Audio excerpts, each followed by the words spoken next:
Lin Fan, huwag ka ng maraming satsat. Ngayon, kung hindi mo mailalabas ang 12,000 dote, kasama ang isang bagong-bagong motor, kanselado na agad ang kasal na ito. Mabuti pang ipakasal ko ang anak ko sa magkakatay ng baboy sa tapat ng baryo, kaysa naman sa iyo, magdusa kasama ang hampas lupang katulad mo.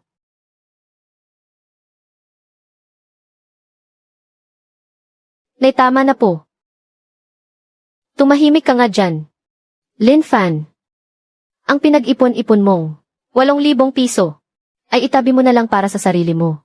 Pampagawa ng sarili mong libingan. Tiyon tao, sumakay ka na.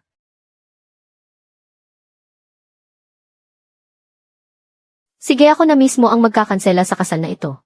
Pero Liu Tiyon tao, tandaan mo ito. Ngayong sumakay ka sa motor niya. Sa susunod kahit lumuhod ka pa sa harap ko at magmakaawa, hindi ka na makakatapak pa sa pamamahay ko.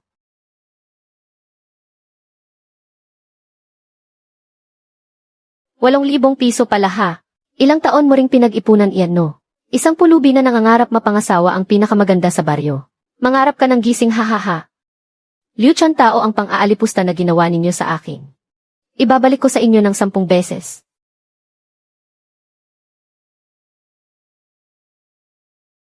Lin Fan, bakit ka na parito?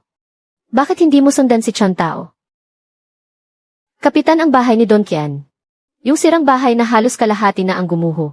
Kasama na rin ang mabatong bundok sa likod niyan. Bibilhin ko ng buo. Heto ang ₱8,000 pambayad doon. Nababaliw ka na ba? Ilang dekada nang pinabayaan ang sirang bahay na yan. Ang bubong niyan ay butas-butas na parang salaan. Ang bundok naman sa likod ay puro malalaking bato lang. Kahit kamote ay hindi tutubo roon. Tapos gagamitin mo ang perang inipon mo pampakasal sana. Para lang bilhin ang malas na lugar na iyon. Hindi ako nababaliw. Nandito ang pera. Ihanda mo na ang kasulatan. Itatak mo ang thumbprint. Napakasaklap naman. Ang batang ito ay nasiraan na ng bait sa tindi ng problema.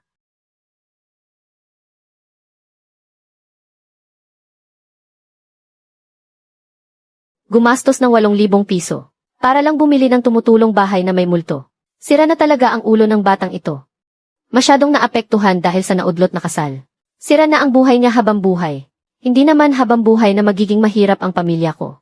Hindi ako naniniwala na sa buong buhay ko ay dito na lang ako.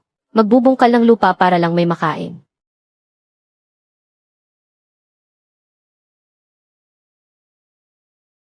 Malapit na namang dumating ang taglamig. Kailangang ayusin muli ang higaang luwad na ito. Kailangan ding patatagin ang mga dingding. Bukas sisirain ko muna ang sasala. Ang dingding na sumusuporta sa bubong. At itatayo ko ito ng muli.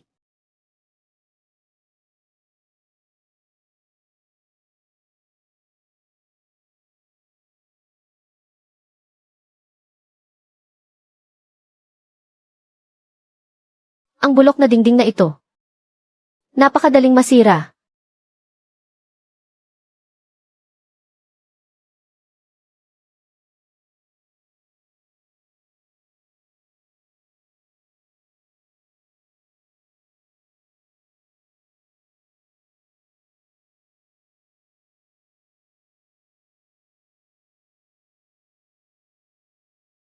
Noong tumakas si Don Qian, ang lahat ng kayamanan na hindi na niya naisama, ay itinago sa pagitan ng dingding na ito, ng ilang dekada na. At walang nakatuklas kahit sino. Kalma lang, kalma lang. Kapag nalaman ng mga taga na yon ang tungkol sa perang ito, hindi lang ang pera ang mawawala sa akin. Baka pati buhay ko ay madamay pa.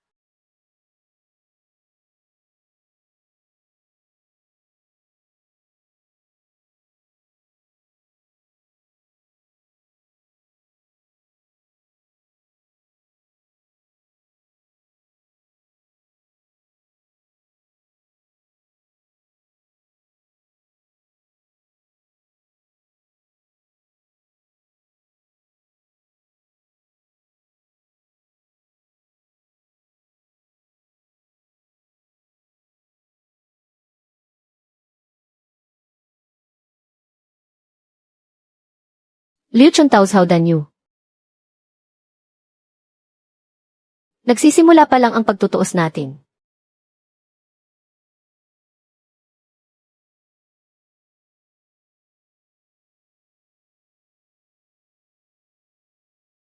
Magbubungkal ka ba talaga ng bakanteng lupa? Walang tutubong anuman sa mabatong bundok na iyan.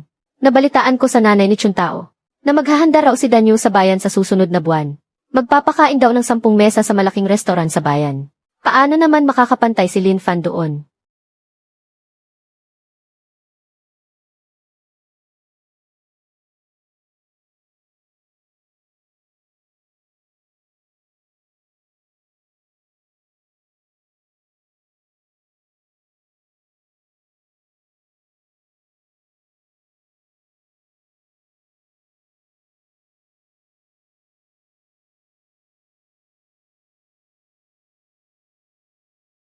Bukas na bukas din ay pupunta ako sa kabisera. Hindi dapat makahalata ang kahit na sino.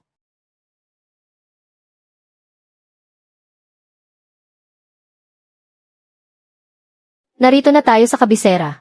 Ang mga bababa sa kabisera ay maaari nang bumaba.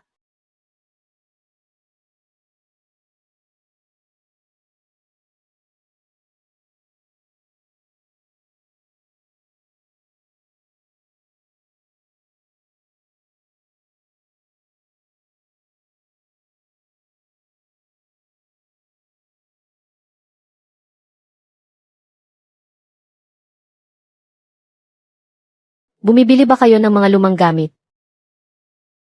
Bumibili kami. Pero mukhang mga lumang bakal lang ito. Huwag mo nang ilabas pa iyan. Marurumihan lang ang counter ko.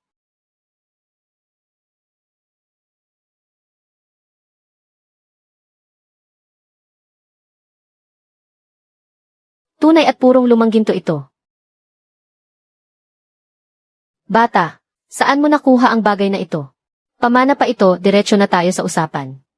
Kaya mo bang bilhin ito? Kung hindi, lilipat ako sa iba. Kayang-kaya talaga. 85 ang presyo ng ginto ngayon. Lumang timbangan ang gamit dito. 10 tael na malaking bara ng ginto. Bibilhin ko na ng buo para sa iyo. 26,000, ano sa tingin mo? Boss, niloloko mo ba ang taga-bukid? Akala mo ba wala akong alam sa kalakaran? Gawa ito ng gobyerno noong panahon ng Republika. May mataas na halaga ang lumang ginto. Doble ang dapat na presyo nito. 26,000. Itabi mo na lang iyan para sa sarili mo. Saglit lang, bata. Sandali lang, 31,000. Huling tawag, 30,000 na. Hindi ko na talaga kayang higitan pa yan. Sige, deal, pero huwag cash lahat. Tulungan mo akong magbukas ng account sa kooperatiba. Mag-iwan ka lang ng 2,000 cash. Noong taong 1978, ang mga manggagawa sa lungsod, daan-daan lang ang average na sahod. Ang 60,000 sa liblib na bayan na ito ay siguradong isang napakalaking halaga na parang hari ang buhay mo.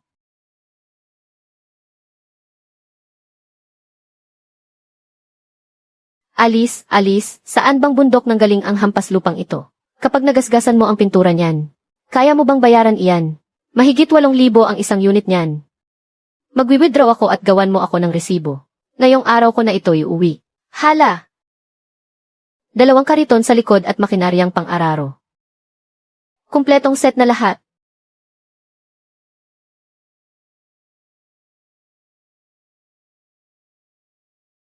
Boss, ihanda mo na iyan para sa akin. 3,000 punla ng mansanas na Fuji. Aba, sadyang napakagalante nyo naman po, mahal naming panauhin.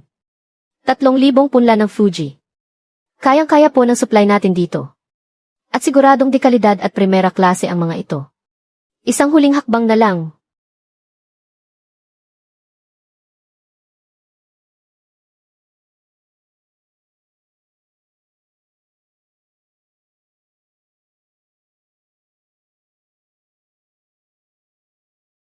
Napakaporma naman ng sasakyan mo, Kuya Danyo. Sa buong bayan at mga karatig baryo na ito, ikaw lang talaga ang may kayang magmaneho ng ganyan. Si Chuntao iyon. Kapag sumama siya sa akin, siguradong giginhawa ang buhay niya at magpapasarap na lang siya habang buhay.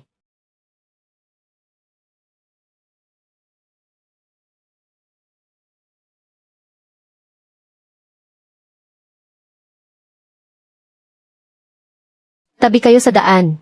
Sino namang malaking boss ang pumasok sa baryo natin? Diyos ko po. Ito kaya ang pinakabagong modelo na Dongfang Hong ah. Ang isa nito, siguro halos 10,000 ang halaga. At dalawa pa talaga ito. Sa buong baryo natin, wala kang makikitang ganito kabago kahit isa.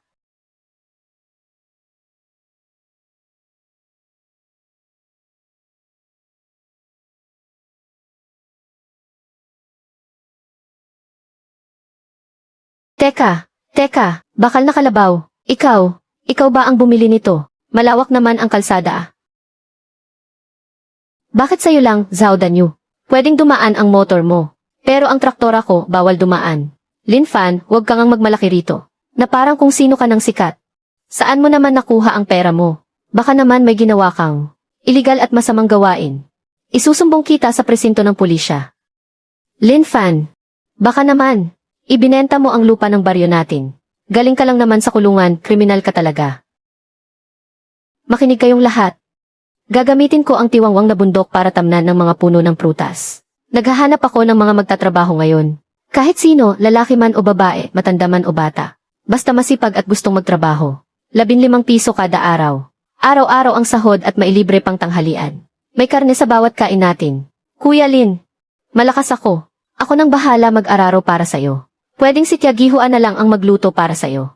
Huwag ng 15, kahit 10 piso lang sapat na.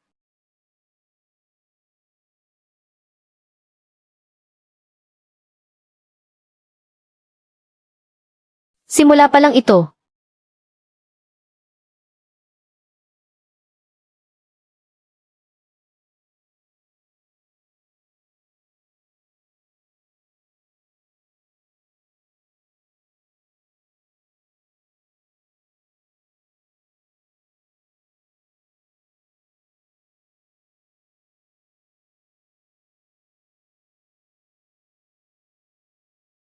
Hijo, Fan, ano ba talagang binabalak mo?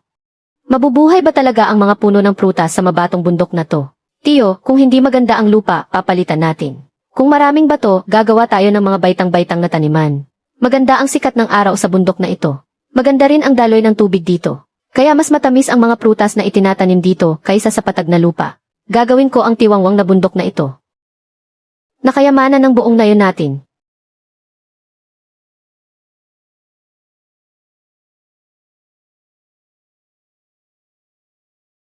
Ang hampas lupang iyon. Paano siya biglang nagkaroon ng ganoon kalaking pera? Ang dalawang traktora ay nagkakahalaga ng 10,000 piso. Ano kaya kung alamin ko? Alamin ang mukha mo. Hindi ba iyan ang bulag mong nagustuhan noon? Hampas lupa.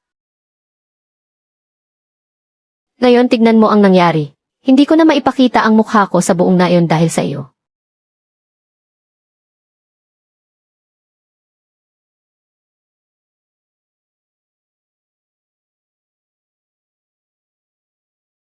Fan, may masamang balita.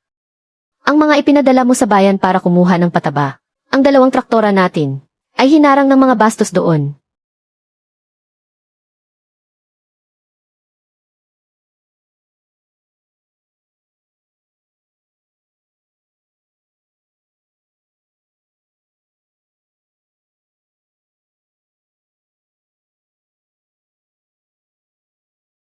Zuzi, anong nangyari? Mga tauhan ito ni Son Heilong. Ang mga traktora natin sa tanging daan papunta roon ay hinarangan ng ilang van na walang plaka. Walang sabi-sabi ay sinimulan nilang pagbabaragin ang mga sasakyan.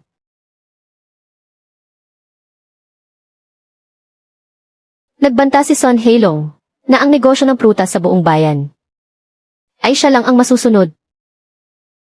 Ang mga prutas mula sa nayon ng King Liu. Kahit isang piraso ay huwag nating asahang makakalabas doon. Naku, bata ka. Mula pa noon hindi na lumalaban ang mahirap sa mayaman, at ang mayaman sa may kapangyarihan. Si Son Heilong ang hari-harian sa bayan na iyon. Napakalupit ng taong iyon. Mas mabuti pang sumuko na lang tayo. Bakit tayo susuko sa kanya? Pang-hold up na ang ginagawa niya. Ako na ang magbabayad sa pagpapagamot kay Suzy. Huwag kayong matakot. Bigyan ninyo ako ng 5 araw. Ako si Lin Fan. Kung kaya kong gawing bundok ng ginto ang tiwangwang na lupang ito para sa inyo, kaya ko ring protektahan ang inyong kabuhayan. Kung gustong maglaro ni Son Heilong, ngayon ay sasabayan ko siya sa laro niyang madumi.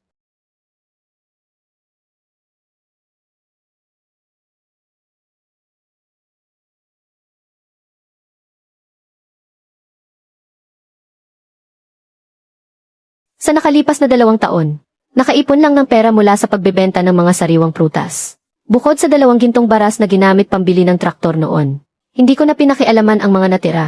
Ngayon na ang tamang panahon para gamitin ang mga ito. Itong dambuhalang maso na kayang magpabagsak sa lahat.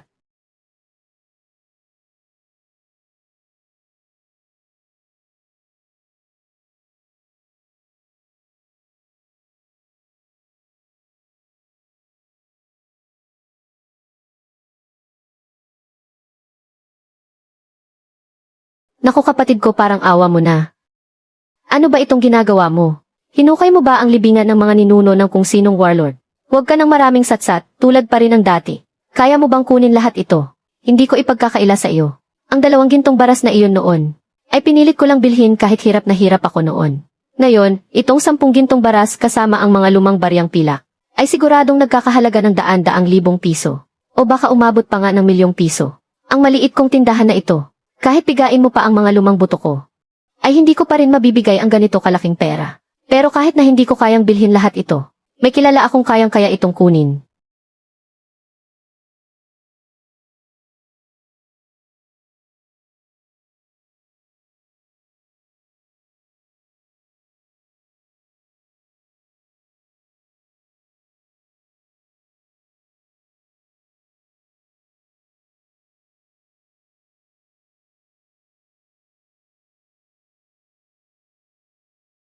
Napakagandang klase, tunay na mula sa panahon ng Republika. Mga gintong baras mula sa Central na Mint. Walang kahit anong halo o peke dito.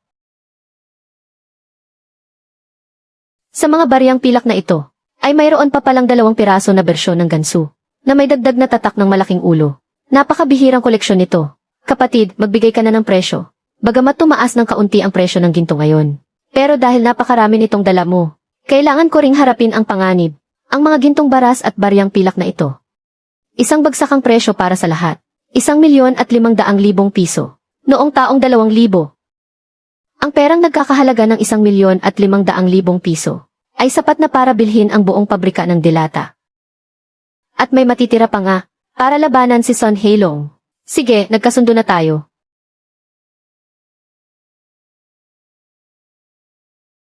Son Heilong, hindi ba't gusto mong makipaglaro? Ipapakita ko sa iyo ngayon kung paano ka tuluyang dudurukin.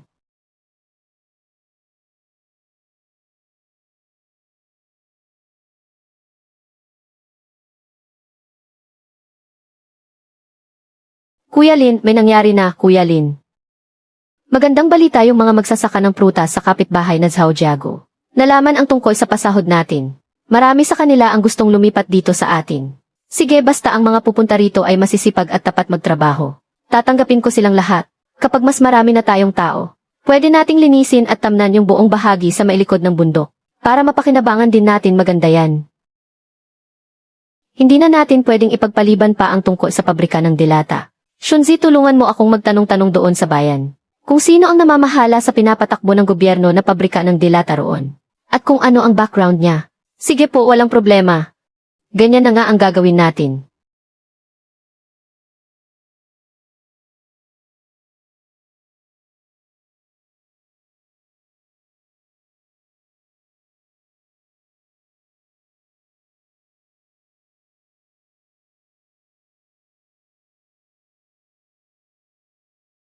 Ang negosyo ng sariwang prutas ay nakadepende talaga sa panahon. Sinwerte lang tayo sa magandang ani noong nakaraang taon. Kung sakaling tamaan tayo ng bagyo ng yelo o peste, at pumangit ang kalidad ng mga prutas, mabubulok lang ang mga ito sa sakahan. At saka ang pinakamalaking parte ng kita, ay napupunta lang sa mga gitna, sa mga nagbibiyahe at namamahagi ng paninda natin. Kailangan nating magtayo ng pabrika. Kapag nakuha natin ang pabrika ng delata, at nagpasok tayo ng pagpiga ng juice at pagpapatuyo ng prutas, na mga linya ng produksyon, magagawa nating mga produkto na mas mataas ang halaga. At idirekta ang mga ito sa mga supermarket at tindahan sa buong bansa. Desidido na ako. Pupunta ako sa bayan bukas para mag-usisa.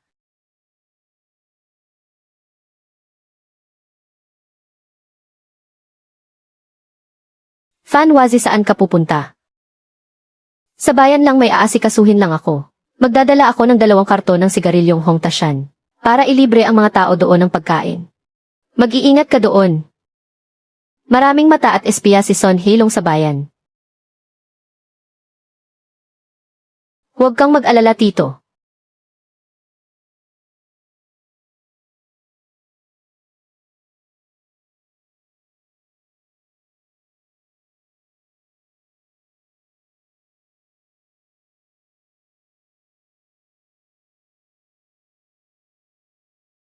Ikaw si Boslin, tama ba? Balita ko nitong nakalipas na 2 taon ay naging napaka-aktibo mo sa nayon ng Kingliu. Mukhang malaki na ang kinita mo, ha? Ano ngayon at lumalawak na ba ang iyong nasasakupan? At gusto mo pang pumunta rito sa bayan para agawan ako ng kabuhayan? Nagbibiro ka lang, Kuya Long. Ako ay isang hamak na magsasaka lamang. Gusto ko lang ibenta ang mga prutas mula sa sarili naming mga puno. Sa magandang presyo. Nakatambak lang naman ang pabrika ng dilata at tinutubuan na ng damo. Gusto ko sanang arkilahin ito para makatulong na kumita ng dolyar ang bayan natin. At para magkaroon din ng kabuhayan ang mga kasamahan natin. Hindi naman siguro ito haharang sa negosyo mo, Kuya Long. Ulol, huwag mo akong gaguhin. Ang buong negosyo ng prutas sa bayang ito, ako ang nagpapasya rito. Ang mga prutas ninyo sa baryo Kingliu, bukod sa pagbebenta sa akin, huwag niyo nang pangaraping mailabas pa rito. Kahit isang dahon, huwag niyo nang pangaraping mailabas. Pero bibigyan kita ng magandang pagkakataon. Huwag mo nang pakialaman ang pabrika ng dilata. Kursunada ko ang lupang iyon. Tungkol naman sa taniman mo ng prutas. Simula ngayon, bibilhin ko ang bawat kalahating kilo sa halagang 50 sentimo. Bumalik ka na lang ng tahimik sa baryo nyo. At magtrabaho ka bilang magsasaka ko. Tinitiyak ko sa iyo na araw-araw. Kikita ka pa rin. Nang humigit kumulang 100 piso. 50 sentimo. Kuya Long, noong nakaraang taon, ang mga negosyante mula sa ibang bayan, bumibili sa presyong piso at 20 sentimo. Bakit? Hindi ba natatakot si Kuya Long na mabulunan sa kasakiman? Naghahanap ka ba ng sakit ng katawan?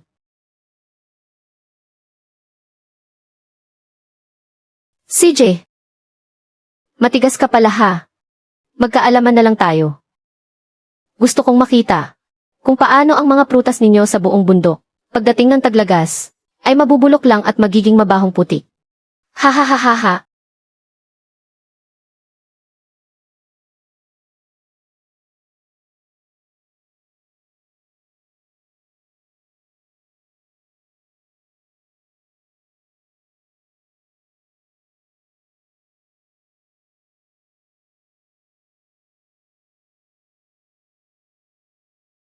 Kuya Lin, naglagay ng harang sa daan ang mga tao ni Son Hilong. Ano kaya kung isama ko ang mga kasamahan natin at lumaban tayo ng patayan gamit ang mga asarol? Bakit kayo nakikipag-away? Umuwi na kayong lahat.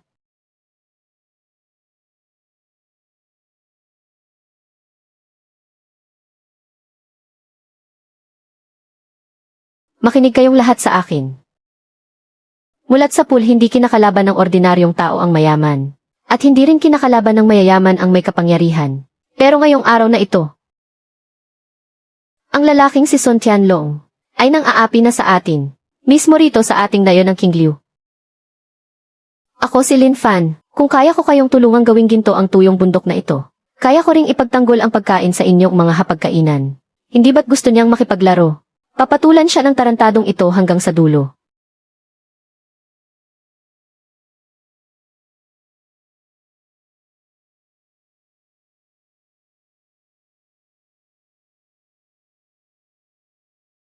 Si Son Hilong ay may kapit sa batasman o sa mga sindikato.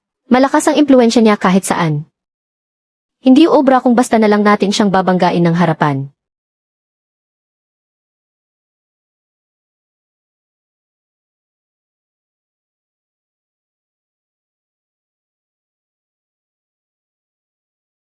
Noong huli doon sa bahay subasta, sinabi ng negosyanteng si Boss Zeng na napakalawak ng koneksyon niya sa buong kabisera. Kapatid, bakit ang bilis mong magbalik?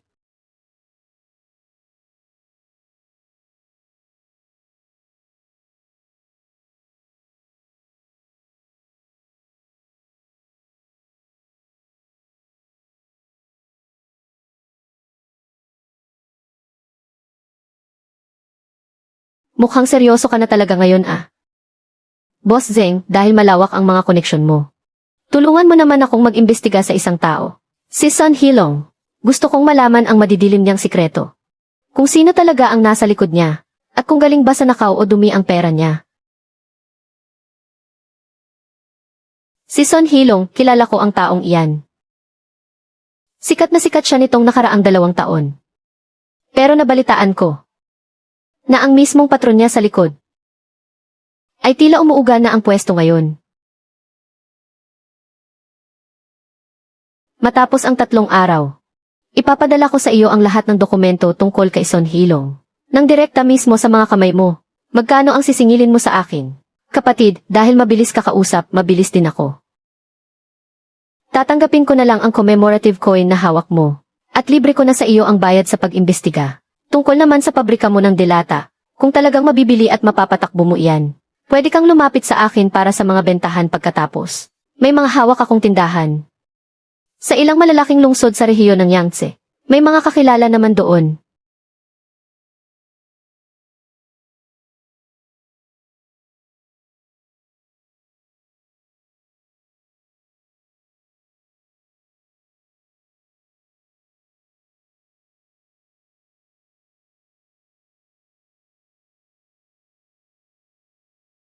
Ano nang sinabi mo? May nag-imbestiga sa akin doon sa syudad. Siguradong pakana ito ng hampas lupang si Lin Fan. May ibubuga rin pala ang batang ito.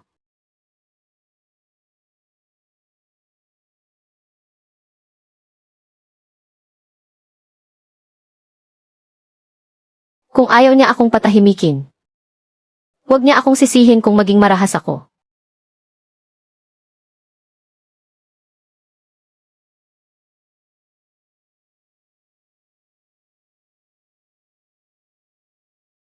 Sino iyan?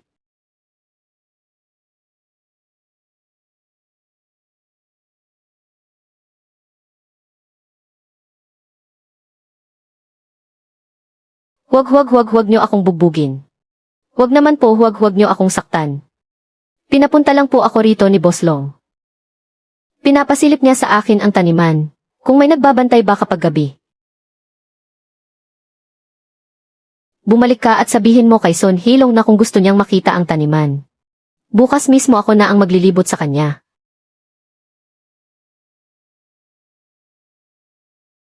Ang hampas lupang si Lin Fan. Hindi ko alam kung saan nakakuha ng malaking halaga ng pera. Tapos ngayon nakahanap pa ng koneksyon doon sa syudad. Kapag hindi pa natin siya tinapos, sa susunod dito sa bayang ito, wala na tayong puwang dito. Wala akong pakialam kung anong paraan ang gamitin nyo. Sunugin nyo o sirain ang tindahan. Putulan niyo ng tubig at kuryente. Gusto kong ang taniman at pabrika niya ng delata ay tuluyang magsara sa loob ng 3 buwan. Masusunod po, Boss Long.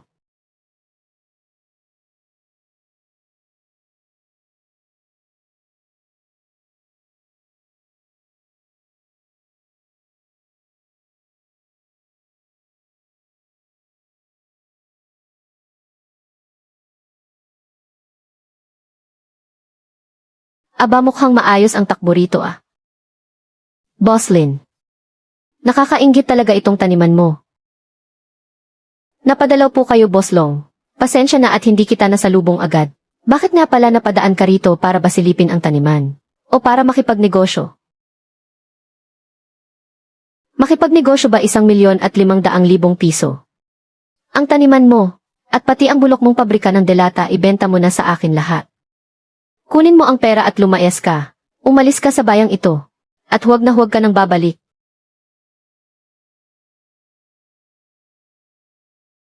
Boss Long. Alam mo ba na para lang sa tanimang ito, ay napakalaki ng pinuhunan ko. Iyong 3,000 punla pa lang. At 2 traktora. Paggawa ng daan at paghahawa ng lupa. Sahod pa ng mga manggagawa. Inabot din ng 2 taon. Nakapag-invest na ako ng hindi bababa sa 500,000. Sa susunod na ilang buwan na lang, ibebenta na sa merkado ang mga prutas ko. Ang kita sa unang taon pa lang, inaasahang higit pa sa 2,000,000. Tapos bibigyan mo lang ako ng 1,500,000 para makuha pati ang buong prutasan at lupain. Boss Long. Bibigyan kita ng magandang payo. Tumigil ka na ngayon pa lang, at magkanya-kanya na tayo ng landas. Pero kung talagang gusto mong ituloy ito hanggang dulo, Pwes ako si Lin Fan ay haharapin ka hanggang sa huli. Sige, napakaganda niyan. Lin Fan. Tingnan na lang natin kung sino ang matitira.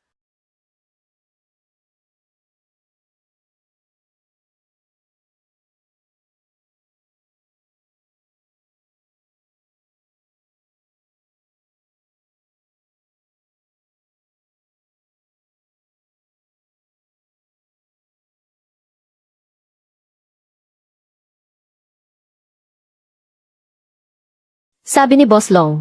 Sunugin ang buong bundok.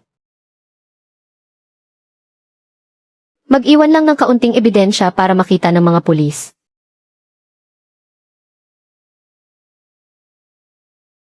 Tulong, may sunog. Nasusunog ang taniman, apulahin niyo ang apoy. Nasusunog ang taniman.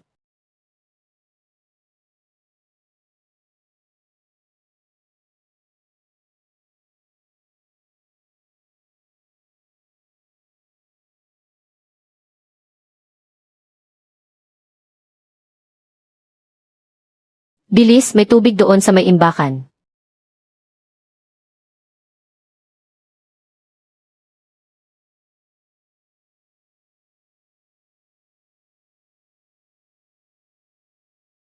Kuya Lin. Kuya Lin. Siguradong mga tao ni Son Heilong ang gumawa nito.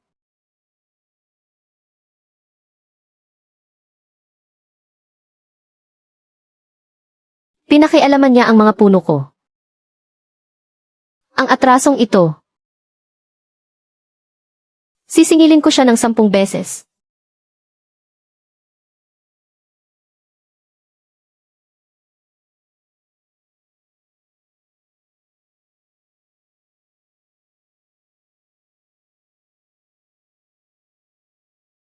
Sino ang nagpadala ng mga materyales na ito? Sabi ng gwardya, isang lalaking may edad na raw ang nagdala. Hindi nag-iwan ng pangalan, basta maihatid lang daw ang mga gamit.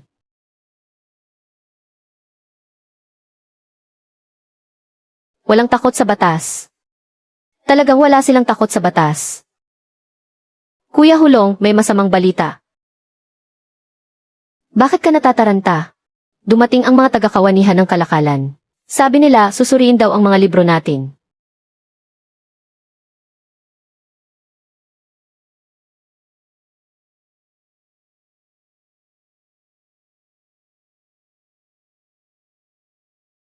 Son Hilong, may nagsumbong laban sa kumpanya mo ng transportasyon. Inaakusahan ng ilegal na monopolyo. Hindi pagbabayad ng tamang buwis. Marahas na pananakot. Ito ang search warrant. Pakiusap, makipagtulungan kayo sa investigasyon.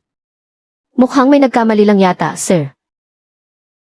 Palaging legal ang pagpapatakbo ko ng negosyo. Kung legal nga ba o hindi, malalaman lang kapag nasuri na. Lin Fan, may backer ka nga pala talaga. Pero, akala mo ba mapapabagsak mo ako sa ganitong paraan lang? Ako si Son Hilong.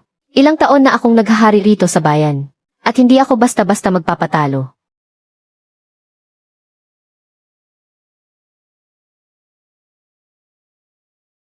Boss Lin, may masamang balita. May sumugod na grupo sa labas. Pinagtatapon nila ang lahat ng mga materyales natin sa konstruksyon.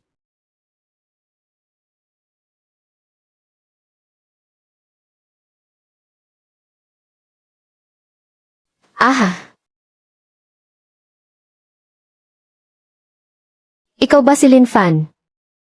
May ipinapasabi si Kuya Long sa iyo. Hindi mo kayang pakialaman ang lugar na ito. Kung ayaw mong mapahamak, lumayas ka na ngayon din. Para makauwi ka pa ng buo. Kundi, huwag mo kaming sisihin kung mapilitan kaming gumamit ng dahas. Bumalik ka at sabihin mo kay Son Hilong. Akala ba niya dahil lang nagpadala siya ng ilang maton dito, ay matatakot na niya ako? Kung mas ginagawa niya ang ganito, lalong pinapatunayan na desperado na siya. Magkano kaya ang ginastos niya para lang maayos ang investigasyon sa mga account niya? At magkano pa ang binayad niya para lang maglagay sa mga nakataas? Si Son Hilong ngayon ay parang kandilang unti-unti nang naupos. Bilang na ang mga araw niya. Wasakin niyo iyan.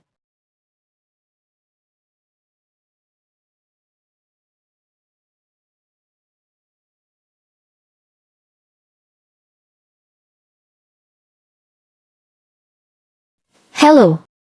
Ito ba ang istasyon ng telebisyon sa probinsya? May mainit akong balita rito.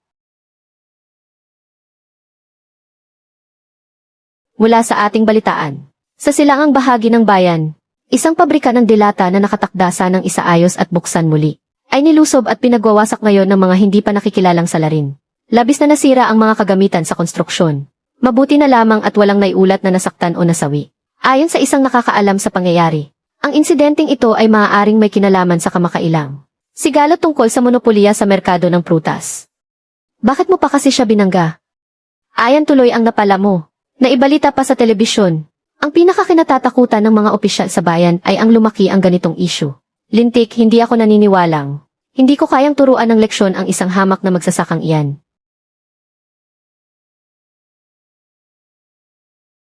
Halo, opo. Alam ko na po, naiintindihan ko na.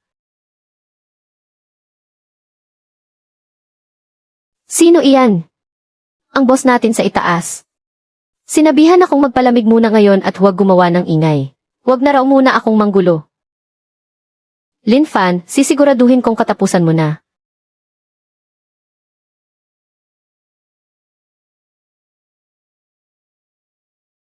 Kuya Lin, umere na ang balita. Alam na ng buong bayan. Nabalitaan kong si Son Heilong ay pinagalitan ng husto ng taong sumusuporta sa kanya. Ngayon ay bahag ang buntot at tiklop na ang yabang. Tiklop man siya ngayon dahil may pumoprotekta pa sa kanya sa taas. Kapag dumating ang araw na, kahit ang mga nagtatanggol sa kanya, hindi na siya kayang protektahan ngayon. Doon na talaga ang katapusan niya. Tara, pumunta tayo sa pabrika ng dilata. Hindi pwedeng huminto ang proyekto nating pagbabago.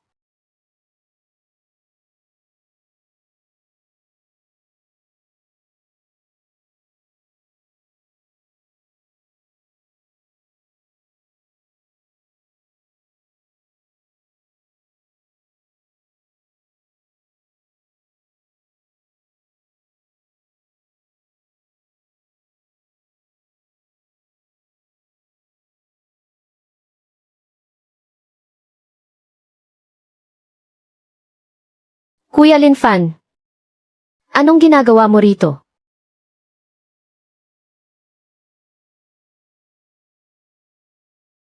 Patawarin mo ako, nagkamali ako sa iyo. Hayop si Zhao Danyu, hindi siya tao. Nalugi na siya at wala ng pera. Araw-araw siyang naglalasing at binubugbog ako. Kahit pagkain, wala na kaming mailagay sa mesa. Nagmamakaawa ako sa iyo. Alang-alang naman sa pinagsamahan natin noon. Pahiramin mo naman ako ng 500 piso. Kahit 200 na lang, sapat na. Gagawin ko ang lahat para sa iyo, magsisilbi ako sa iyo. Kunin mo ito, hindi ito utang. Binibigay ko ito dahil magkababayan naman tayo. Huwag ka nang babalik dito kailanman.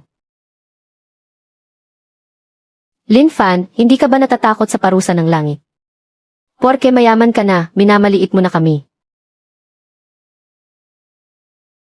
Tama ka naman.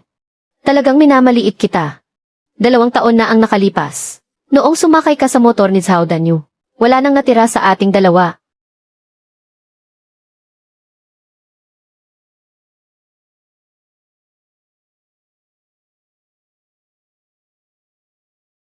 Ano namang mapapala mo sa kaiiyak mo na yan? Si Lin Fan na ang pinakamayamang tao sa buong bayan ngayon. Kahit kaunting barya lang ang makuha natin sa kanya, sapat na iyon para mabuhay tayo habang buhay. Nay, huwag niyo nang sabihin yan. Sinabi na niyang huwag na tayong magpakita sa kanya kailanman. Wala kang alam. Ganyan naman talaga ang mga lalaki. Pero nung araw na yun, itinapon niya ang pera sa lupa para pulutin ko. E di pulutin mo. Kunin mo muna ang pera bago ka magreklamo. Noong walang-wala pa si Lin Fan at mahirap pa siya, ibinigay niya ang buong puso niya sa iyo.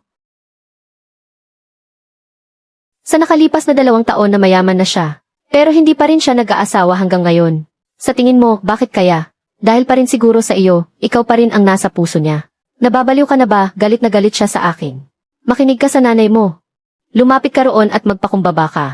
Pumatak ka lang ng kaunting luha. Sabihin mo kung gaano kahirap ang buhay mo nitong nakalipas na 2 taon. Napinilit ka lang ni Zhao Danyu. Imposibleng hindi pa rin lalambot ang puso niyan. Kahit hindi na niya isipin ang pinagsamahan ninyo noon. Kailangan mo pa ring pilitin siyang. Bigyan ka ng madaling trabaho. Ilang daang piso rin ang kita mo roon kada araw. Magtrabaho muna tayo para kumita ng pera. Saka na natin dahan-dahanin ang iba. Sige, susubukan ko ulit.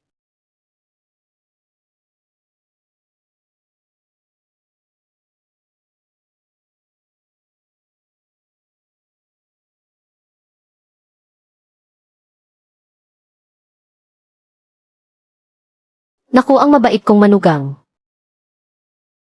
Sino ang manugang mo? Matandang Liu, ayusin mo nga ang pananalita mo.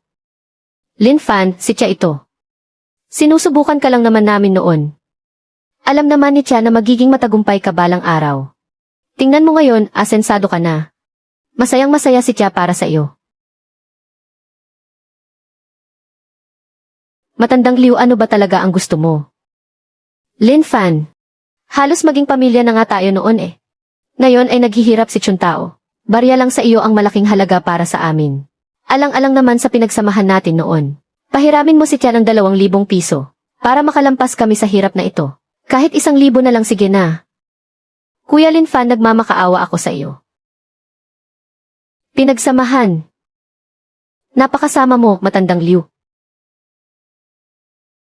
2 taon na ang nakalipas sa bakuran mismo ng bahay ninyo. Kinuha mo ang perang pinaghirapan kong ipunin at hiramin sa kung saan-saan. Ang 56 na pisong hiniram ko lang. At kung paano mo iyon ibinato sa mukha ko. Liu Chuntao. At kung paano mo rin sumakay sa motorsiklo ni Zhao Danyu. At sinabihan akong lumayas ng napakalayo. Lin Fan, nagkamali ako. Alam ko na talaga ang pagkakamali ko.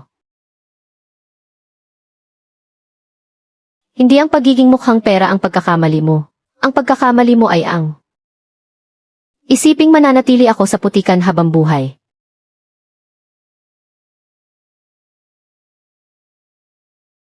Ang pera ko, si Lin Fan, pwedeng ipangbono sa mga kabaryo. Pwedeng gamitin para ipang-ayos ng daan. Pwedeng ipagtayo ng eskwelahan para sa mga bata. Pero, hindi ko ibibigay sa pamilya Liu ninyo. Kahit 1 kusing.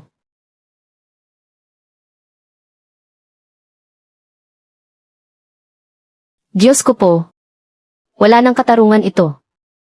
Yumaman lang si Lin Fan, hindi na tayo kilala. Hindi na kami mabubuhay ng ganito. Kayo na nga ang humusga rito. Aling Liu, tama na. Hindi naman kulang ang tao sa prutasan ko. Yung dumi ng baboy doon sa 2 lote sa likod ng burol. Kulang talaga ng maglilinis doon. Kakargahin para gawing pataba. 15 piso kada araw. Kung gusto mong magtrabaho, pumunta ka sa bodega at kumuha ng pingga. Kung ayaw mo naman, lumayas ka na rito. Ha ha ha ha ha.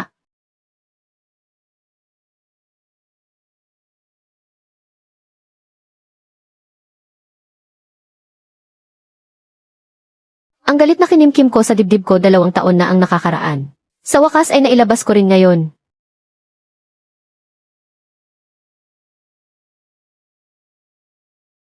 Zhang Tijen, 3 tao sa pamilya mo. Kumpleto ang pasok niyo ngayong buwan.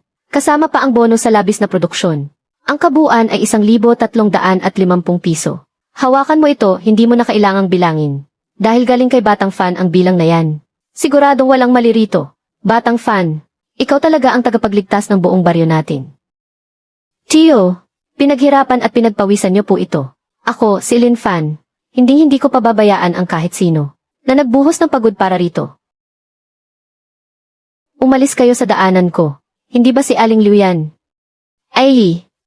Ang aking mabait na manugang. Ha ha ha ha ha. Pwe, Aling Liu. Wala ka na talaga sigurong hiya. Sino ang manugang mo? Napakawalang hiya talaga. Naalala niyo ba kung paano niyo tinrato si Fanwa noon? Ha ha ha ha ha. Kuya Lin Fan, napakahirap ng buhay ko ngayon. Hindi tao si Zhao Danyu. Araw-araw niya akong binubugbog. Talagang pinagsisisihan ko na. Liu Chuntao, yang pagtawag mo sa akin ng kuya. Ako si Lin Fan at hindi ko matatanggap ang pagtawag mo sa aking kuya. Ngayong araw ay para sa mga kanayon. Isang magandang araw para ipamahagi ang kanilang sahod. Tapos kayong dalawa pumunta rito para magdrama na parang may namatay. Sino ba ang gusto ninyong ipahiya rito? Hindi ba sinabi na ni Fan Wazi? Kung gusto ninyong magtrabaho, pumunta kayo roon at maghakot ng dumi ng baboy. Ha ha ha ha ha.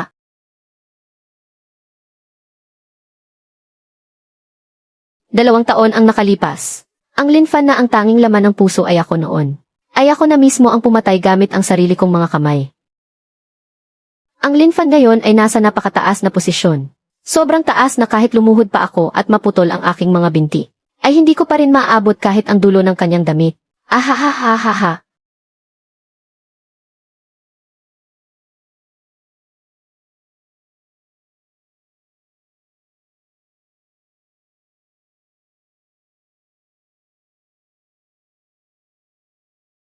Pwede nabulag ako noon. Hahahaha. Sige na huwag nating hayaan ang dalawang panira na ito.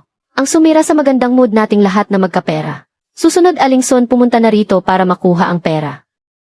Gumaan na ang loob ko. Pero malayo pa ang tatahakin kong landas.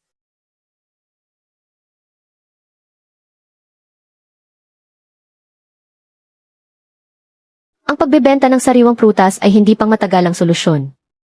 Noong nakaraang taon sagana ang ani kaya nag-agawan ang mga mamimili. Paano kung sumapit ang taon ng sobrang daming ani, at hindi maganda ang itsura ng mga prutas? Mabubulok lang ang mga ito sa lupa. Bukod doon ang pinakamalaking parte ng kita, ay napupunta lang sa mga nagbibiyahe at mga distributor. Kapag nakarating na ang mga prutas ko sa mga supermarket sa lungsod, ay tumataas ang presyo ng 2 hanggang 3 beses. Pero ang nakukuha ko lang ay ang murang presyo sa sakahan. Kung mabibili ko lang ang pabrika ng dilata, at magpasok ng mga makina para sa pagpiga ng juice, at linya ng produksyon para sa pagpapatuyo ng mga prutas, ay maaari na natin silang gawing mga produktong mas mataas ang halaga, at direktang ipamahagi sa buong merkado ng bansa. Pero hindi ko to kayang ubusin mag-isa. Kailangan kong maghanap ng kasosyo. Pwede si Boss Zeng. Pero taga-kabisera siya. Kuya Lin, nalaman ko na, ang panimulang presyo ng pabrika ng dilata. Plano ng munisipyo na ibenta ito bilang ari-ari ang bangkarote. 800,000 ang panimulang tawad. 800,000 ang pinakamababang presyo. Dagdag pa ang pagsasaayos ng mga kagamitan at linya ng produksyon. Kailangan pa ng hindi bababa sa 3 hanggang 400,000. Aabot sa 1,200,000 ang kabuang puhunan. Mayroon pa ako rito, nang natira mula sa benta ng prutas noong nakaraang taon. Kasama ang mga natitirang bara ng ginto. Shanzi, tulungan mo akong makipagkita sa namamahala ng pabrika ng dilata. Pupunta ako sa munisipyo bukas.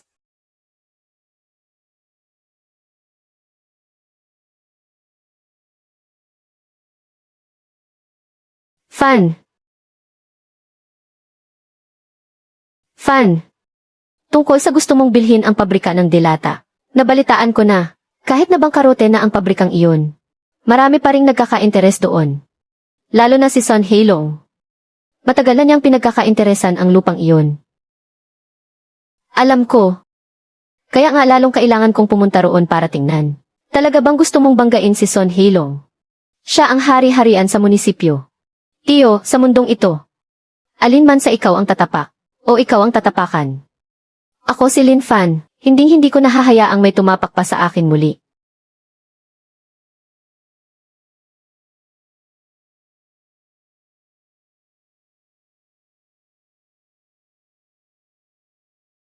Nandyan na si Son Heilong. Sa inyong lahat, ang isusubasta natin ngayon ay ang ari-arian ng dating pampublikong pabrika ng prutas sa munisipyo. Kasama ang gusali ng pabrika, lupa at ilang mga kagamitan. Ang simulang tawad ay 800,000 yuan. Bawat dagdag ay hindi dapat bababa sa 10,000 yuan. Zeo. 900,000. 1,000,000. 1,050,000. Ang presyong ito ay lampas na sa tunay na halaga ng pabrika. Maihigit pa ba sa 1,050,000?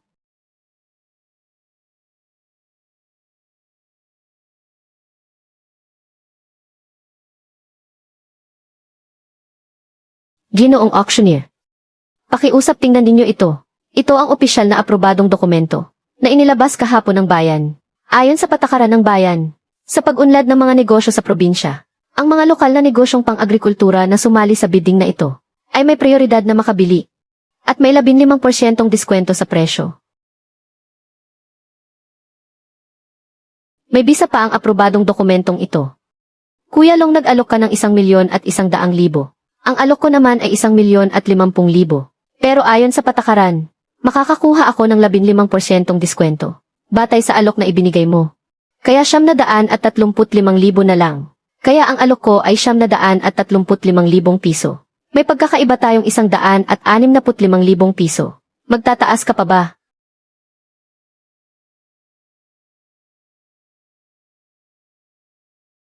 Lin Fan, matindi ka talaga.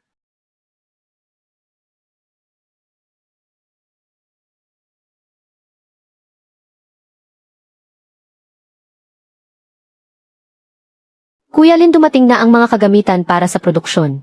Galing iyon sa lungsod. Mas maaga ng 3 araw kaysa sa inaasahan.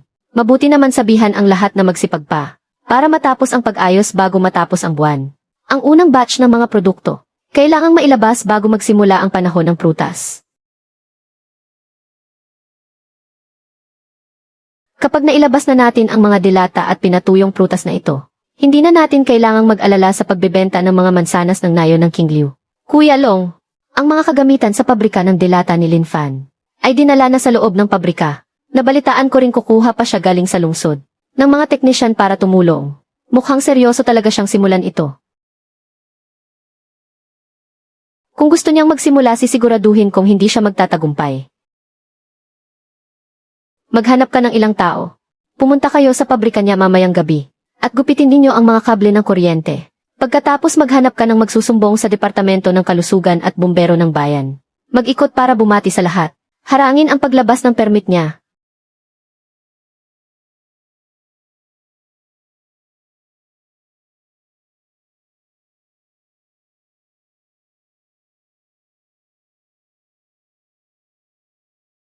Hulihin ang magnanakaw.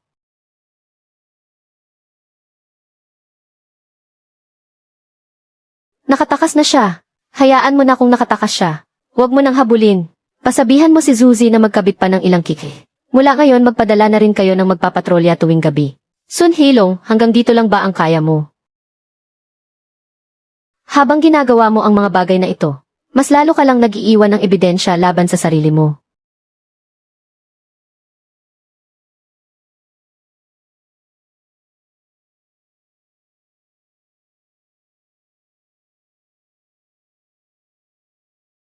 Ginoong Lin Fan, may nagsumbong sa pabrika ninyo. Ito ay pinagsamang inspeksyon ng kawanihan ng kalusugan at kagawaran ng bumbero. Pakiusap, makipagtulungan po kayo. Sige po, malugod ko kayong tinatanggap na mag-inspeksyon. Shanzi, kunin mo ang lahat ng mga dokumento ng kwalifikasyon at dalhin mo rito ang mga tala sa produksyon. May alikabok sa sulok, may mansa ng tubig sa sahig, hindi nakasombrero ang mga manggagawa. Pipinturahan po naming muli ang pader bukas. Lilinisin po ang mga kanal ngayong hapon. Naka-order na po kami ng mga sombrero. Darating na po ito bukas. Ano ang temperatura kapag isinasalin ito sa lata? May nakasulat bang tala para rito? Ang kasalukuyang temperatura sa pagdedelata ay 85 degree. At ang tuloy-tuloy na oras ng esterilisasyon ay 15 minuto. Kaya ganap itong sumusunod sa mga pambansang pamantayan. Ito po ang mula sa panlalawigang surian ng pagsusuri ng kalidad. Ang ulat ng kwalifikasyon na ipinasa namin. Kakalabas lang nito 3 araw ang nakalipas, pakiusap, tingnan po ninyo. Mukhang handang-handa kayo, Boss Lin. Naging napakaayos ng inyong paghahanda. Ang mga problemang nakasulat sa sumbong ay halos wala naman talaga. Salamat po sa inyong pagod sa pagpunta rito. Bahagi rin po ito ng pagiging responsable sa amin. Sa susunod, malugod po kayong tinatanggap na mag-inspeksyon anumang oras. Ang aming King Liu Food Factory ay laging handa sa anumang pagsusuri. Boss Lin, hindi ko na po ito ililihim sa inyo. May nagpahiwatig o nag-utos lang sa amin kaya kami pumunta rito ngayon. Pero talagang walang problema ang pabrika mo. May nagpasabi na. Isusulat namin sa ulat kung ano talaga ang nangyari. Salamat sa pag-asikaso, boss.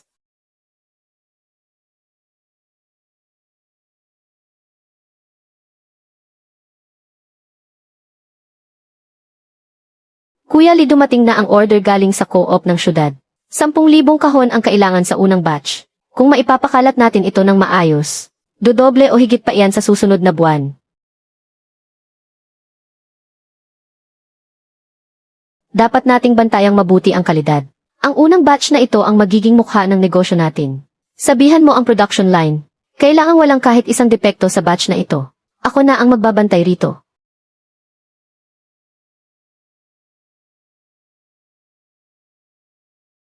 Basta makarating lang ng maayos ang mga kargamentong ito. Sa syudad, ang pangalan ng Kingly Food Factory ay talagang tatatak na. At kapag nangyari iyon, ang mga order galing sa co-op ay sunod-sunod na darating na parang ulan.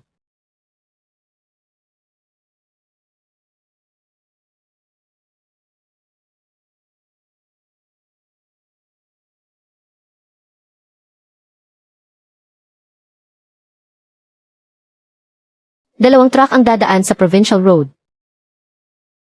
Maghanap ka ng ilang hindi kilalang mukha at mag-abang sa kurbada ng King Shilling. Huwag kayong mananakit ng tao. Sirain niyo lang ang mga kargamento.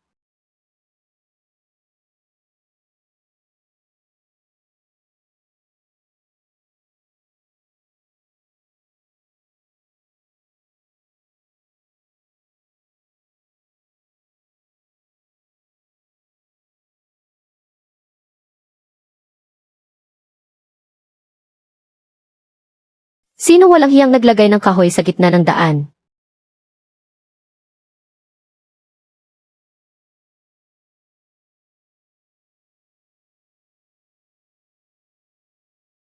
Kuya Lin, may nanghaharang ng daan sa King Shilling.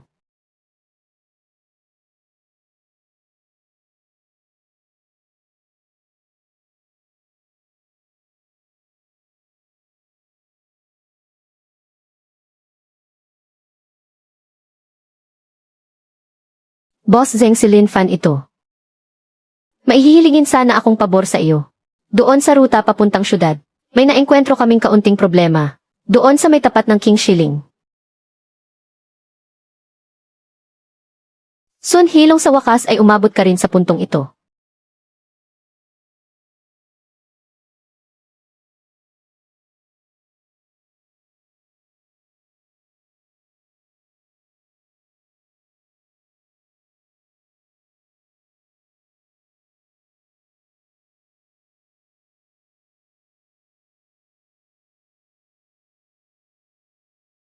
Habulin niyo at kuhanan ng larawan ang mukha. Hindi naman ganoon kalaki ang nalugi sa atin. Matindi talaga ang diskarte ng batang si Lin Fan.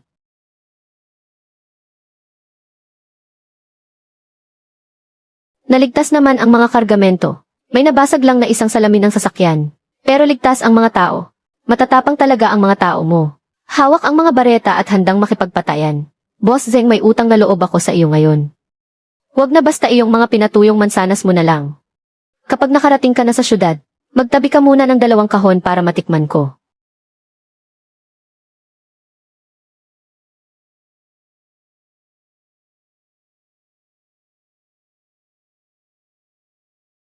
Magsalita ka kung sinong nag-utos sa iyo na gawin ito. Nakita ko lang kasi na maganda yung kotse, at gusto ko lang kumuha ng kung ano. Kumuha ng kahit ano, kaya nagdala ako ng bakal para basagin ang bintana ng sasakyan. Alam mo ba kung gaano kaseryoso ang ginawa mo? Ang pagnanakaw ay sapat na para makulong ka ng 10 taon. Magsasalita na ako, magtatapat na ako. Si Boss Long, hindi. Mga tauhan ni Son Heilong ang lumapit sa amin. Sabi nila kapag sinira namin ang kargamento ay bibigyan kami ng 2,000 bawat isa. Ang mga record ng paglabag ni Son Heilong sa mga nakaraang taon. Mga paglabag sa pagpapatakbo ng negosyo. Iligal na pagkuha ng mga resources at mga sikretong transaksyon sa pera. At pagpapasimula ng gulo sa publiko. Kuya Lee, sapat na kaya ang mga dokumentong ito para mapahirapan ng husto si Son Heilong? Hindi pa sapat. Si Son Heilong ay napakaraming taon nang nagpapatakbo sa bayan. At napakalawak ng kanyang mga koneksyon. Kung aasa lang tayo sa ilang testigo sa King Shilling, ay hindi pa rin natin siya mapapabagsak. Pero paano kung isasama natin ito? Kuya Lin, saan mo nakuha ito? Ibinigay ni Boss Zeng. Son Heilong, ikaw mismo ang nagpasok ng liig mo sa bitayan. Ngayon ay kailangan na lang ng isang tao para humila sa tali. Kuya Lin, may nagbabalita sa dulo ng nayon na may gustong makipagkita sa iyo galing sa bayan.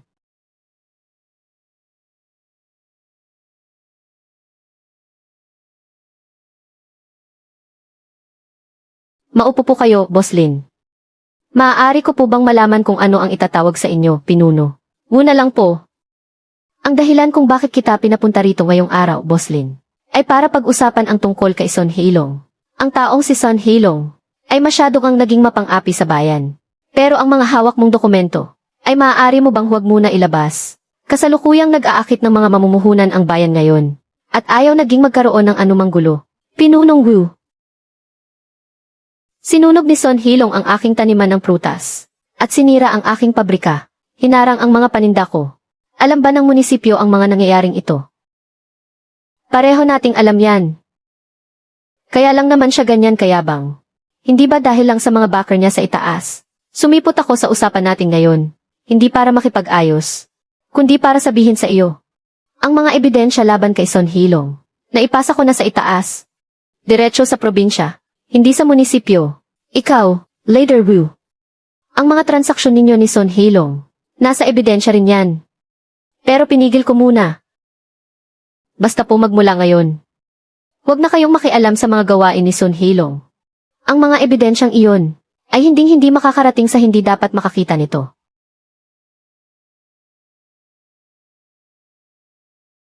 Iba talaga ang kabataan ngayon, Boss Lin. Hindi naman po.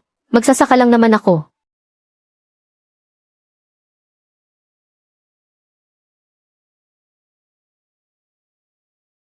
Nandito sa loob, ang tungkol sa nakawan sa King Shilling. Mga kopya ng salaysay ng mga testigo. Ang tungkol kay Son Heilong. Hayaan nating ang munisipyo ang humawak niyan.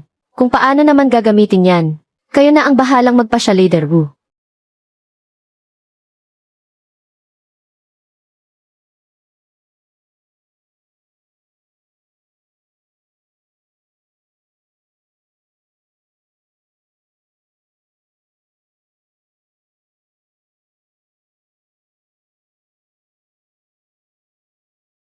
Anong nangyayari dito? May hinuhuli ba sino yan? Nga naman.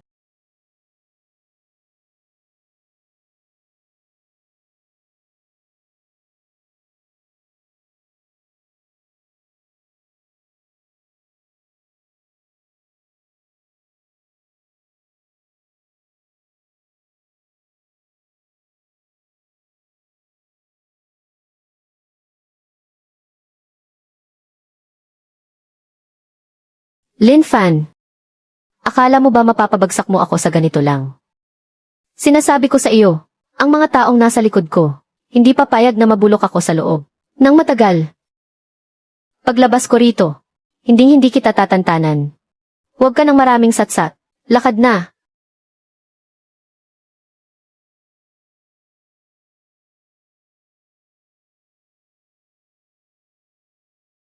Humanda ka, Lin Fan.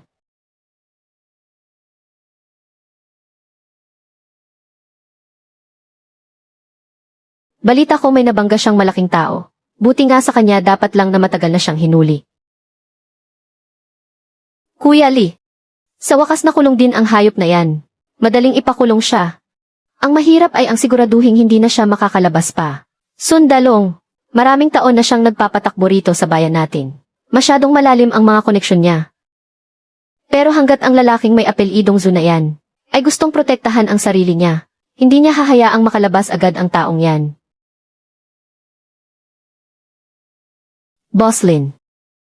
Mabuting balita naman na nahuli na si Son Heilong. Kaya lang ngayong nakakulong na siya. Mawawalan na kami ng mapagbebentahan ng mga prutas natin. Dati kahit binabarat niya ang presyo natin. Kahit paano ay naibebenta pa rin natin ang mga ito. Ngayon ay wala nang gustong bumili. Nga naman, ang buong sistema ng transportasyon dito sa bayan natin ay hawak-hawak niya sa kanyang mga kamay. At ngayong nakulong na siya, natatakot na ring bumiyahe ang mga driver natin. Totoo yan. May 2,000 kilo pa kaming nakasabit sa mga puno. Boss Lin, malaki naman ang pabrika mo.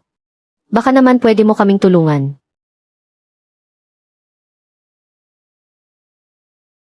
Huwag po kayong mag-alala. Ang kumpanya ng transportasyon ni Son Heilong ay kasalukuyang nakasara at iniimbestigahan pa. Pero pansamantala lang naman yan. Nagpautos na ako ng tao para magtanong-tanong doon sa bayan. Kung makakagawa tayo ng paraan, para mabili at mapatakbo natin ang kumpanyang iyon. Ako si Lin Fan kapag gumagawa ng paraan, ay hindi kailanman nag-iisip, na sarili ko lang ang dapat makinabang. Kung gusto nating maibenta ang mga prutas ng bayan natin sa ibang lugar, kailangan natin ng sariling mga sasakyan at biyahero, at ng sarili nating mga customer. Ang gawaing ito na hindi kayang ayusin ni Sun Hilong. Ako mismo ang gagawa niyan. Boss Lin. Kung gagawin mo yan, kung talagang mapapagana natin ang ruta ng transportasyon, ang mga barangay natin, may pag-asa ng maisalba ang mga prutas natin ngayong taon. Huwag po kayong mag-alala mga tiyo. Pakisabi po sa lahat pag-uwi ninyo. Ang mga prutas ngayong taon, nandoong ko food factory ko. Bibilhin ang lahat sa presyo ng merkado. Hindi bababa ang presyo kumpara noong nakaraang taon. Bibilhin mo lahat Kuya Lin. Wala namang sapat na espasyo ang cold storage natin. Kung hindi ka siya magtayo-tayo ng bago. Patakbuhin ang produksyon sa pinakamataas na kapasidad. Ibuhos ang lahat sa produksyon. Ngayon na ang tamang panahon para patatagin ang posisyon natin. Ang gusto ko ay hindi lang kumita ng pera sa isang taong ito lang.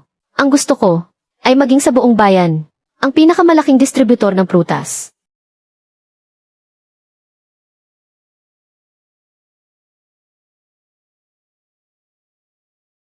Boss Lin, magsasaka ka lang naman, may alam ka ba sa pagbiyahe? Kaming mga kasamahan ko rito, manibela ang bumubuhay sa amin. Kapag hindi mo kami napasweldo, huwag mong sisisihin ang mga kasamahan ko kung hindi ka namin irespeto. Ito ang bagong sistema ng sweldo natin. May basic pay at dagdag base sa layo ng biyahe. Kapag mas maraming biyahe, mas malaki ang kita. Walang limitasyon ang pwede mong kitain. Saka yung mga dating kinaltas na deposito sa inyo, ibabalik ng buo sa loob ng 3 araw. Ang mga dating utang na sweldo, babayaran ng buo sa loob ng 1 linggo. Ibabalik talaga ang deposito at saka sa loob ng 1 linggo. Sino ba talaga itong si Boss Lin? Boss Lin, totoo ba talaga yan? Kapag ako si Lin Fan ang nagsalita, may isang salita ako.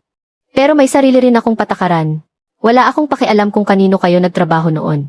Simula ngayong araw, dito sa kumpanya ko, dapat sumunod kayo sa mga patakaran ko. Pagmamaneho ng lasing, pagnanakaw ng krudo at pagdadaya sa mga customer. Isang beses ko lang kayong mahuli, layas agad kayo. Yung mga kayang sumunod, manatili kayo. Yung mga hindi, kaya pwede nang umalis ngayon din. Boss Lin, sasama ako sa inyo.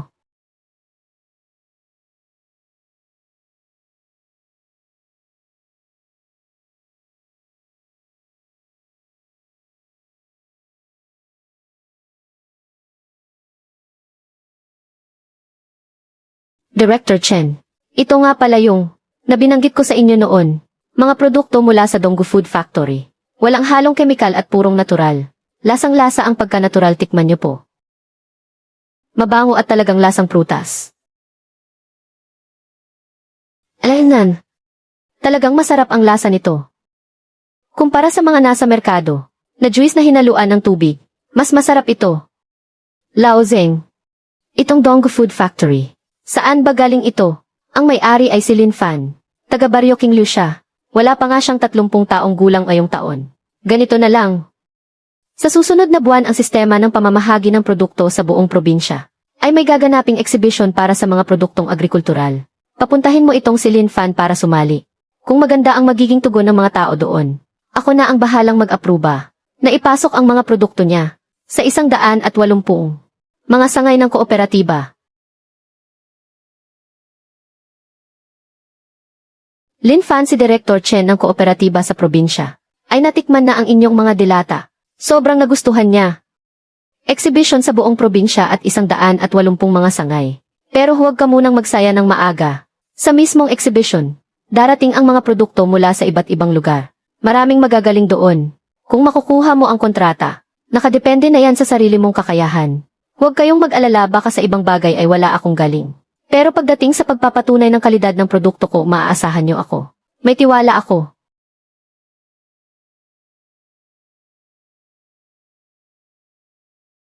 Ang tuyot na bundok na iyon sa nayon ng Qinglu. Sa wakas ay magbubunga na rin ang ginto.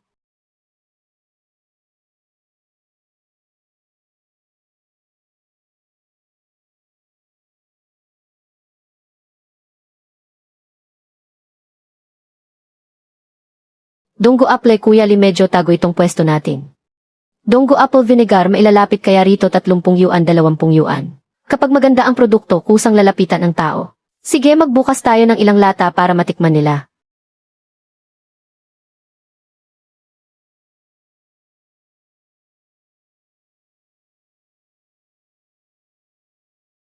Itsen, masarap nga itong apple juice.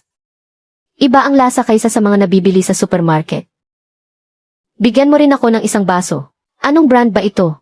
Ang bango, amoy na amoy talaga. Donggo Apple Vinegar. Iho, masarap din itong pinatuyong mansanas mo. Sakto lang ang lambot at tigas. Hindi nakakaumay ang tamis. Magkano ba ito? Gawa po mismo sa nayo ng King Liu ang mga mansanas na ito. Dahan-dahang inihurnong gamit ang tradisyonal na paraan. Walang halong asukal o tubig. Kaya natural na natural pa rin ang lasa. Kung nagustuhan ninyo po, para sa ating promo ngayong araw, bumili ng 3 at mailibreng isa.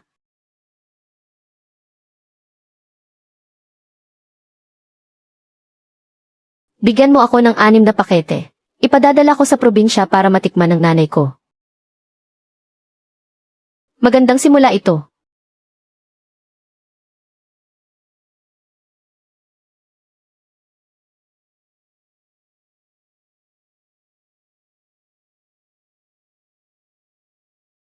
Magandang araw po, Boss Lin. Galing po ako sa One Shell Supermarket sa sentro ng probinsya. Ako po ang purchasing manager doon. Lin ang apelyido ko. Lin po. Pwede po ba tayong mag-usap ng pribado saglit? Manager Lin, tuloy po kayo sa loob.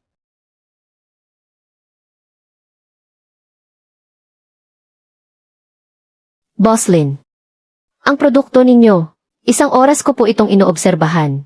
Maraming bumabalik na customer. At maganda rin ang mga feedback ng tao. Ang One Shell naman po namin, doon sa sentro ng probinsya, ay may 12 branch. Gusto ko sanang ipasok doon ang mga produkto ninyo. Salamat po sa tiwala, Manager Lin. Pero ano po kaya ang mga kondisyon ninyo? 50,000 ang entrance fee. 3 buwan ang palugit sa pagbabayad. Presyo ng supply, mas mababa ng 10% sa kasalukuyan mong presyo. Pwede muna tayong pumirma ng kontrata para sa 1 taon. Garantisadong benta na 100,000 kahon. Maganda talaga ang mga kondisyon. Pero parang may iba pa siyang gustong ipahiwatig. Manager Lin, walang problema sa mga kondisyon. Pero sa pakiramdam ko, parang may iba pa kayong gustong sabihin. Matalas talaga ang isip niyo, Boss Lin. Sa totoo lang,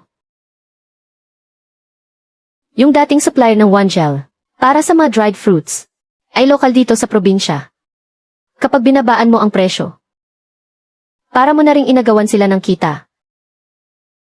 Yung supplier na yun, may pinagsamahan sila ni Son Heilong.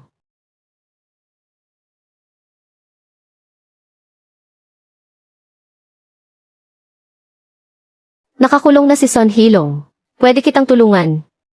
Pero kailangan kitang paalalahanan. Iba kasi siya. Siya yon. Pero ang mga koneksyon niya sa syudad ay nandyan pa rin. Kapag pumasok ka sa Wanjale, baka may manggulo sa iyo. Kuya Lin, napakaganda ng mga kondisyon sa supermarket na iyon. Bakit mukha ka pa ring problemado?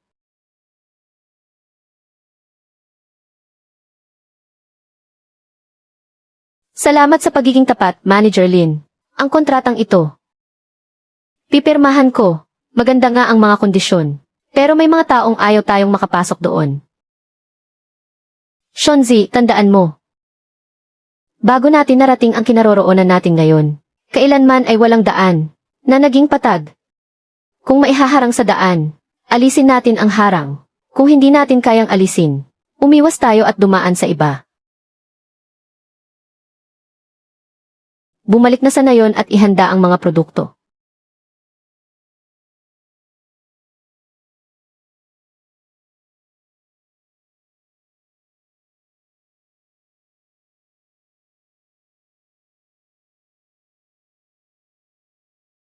Kuya Lee, ayon sa sinabi mo, may 2 driver sa bawat sasakyan.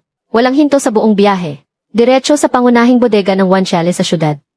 Iba ang batch ng paninda na ito kaysa sa mga nakaraang 28. Ito ang paraan natin para makapasok sa syudad. Para sa ating unang sabak, kung sino man ang haharang, ay kinakalaban ang buong nayon ng King Liu, at naghahanap ng gulo sa atin. Napakahalaga ng biyaheng ito ng mga paninda, kaya dapat mag-ingat kayong lahat sa daan. Kung may mangyari man sa biyahe, huwag ninyong piliting makipaglaban. Tawagan niyo agad ang numerong ito sa unang pagkakataon. Larga na.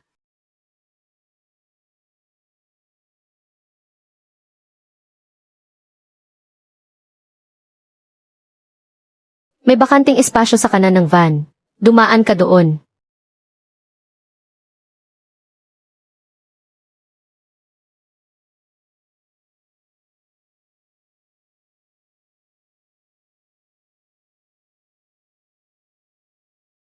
At saka natin pwedeng buksan ang mga kahon.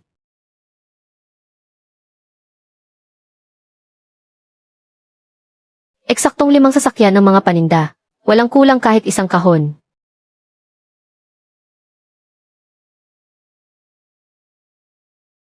Kuya Lin, nandito na. Walang bawas kahit isang kahon. Salamat sa sipag ninyo mga kapatid. Pagbalik ko bibigyan ko kayo ng bonus. Donggu.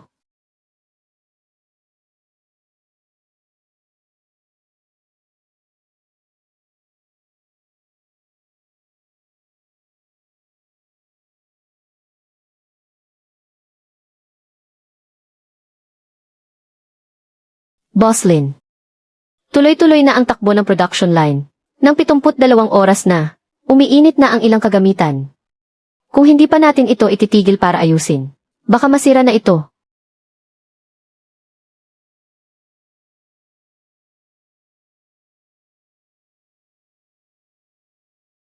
Patayin muna ang makina para ayusin. Gaano iyan katagal? Kahit 2 araw man lang. Masyadong matagal ang 2 araw. Bagalan muna natin ang takbo sa ngayon. Magpapadala ako ng tao para kumuha ng ekstrang piyesa sa lungsod, habang nagpapatuloy pa rin ang produksyon. Mang Zhang, kumapit ka pa ng 1 linggo. Magiging maayos din kapag dumating na ang bagong kagamitan. Sagad na ang kasalukuyang kapasidad ng produksyon. Kailangan na talaga nating magpalawak, pero kailangan ng pera para sa pagpapalawak. Kailangan pa ng dagdag na hindi bababa sa 2 milyong piso. Lin Fan, balita ko kamakailan lang. Sunod-sunod ang pasok ng mga order sa iyo. Boss Zeng, huwag niyo naman akong biruin.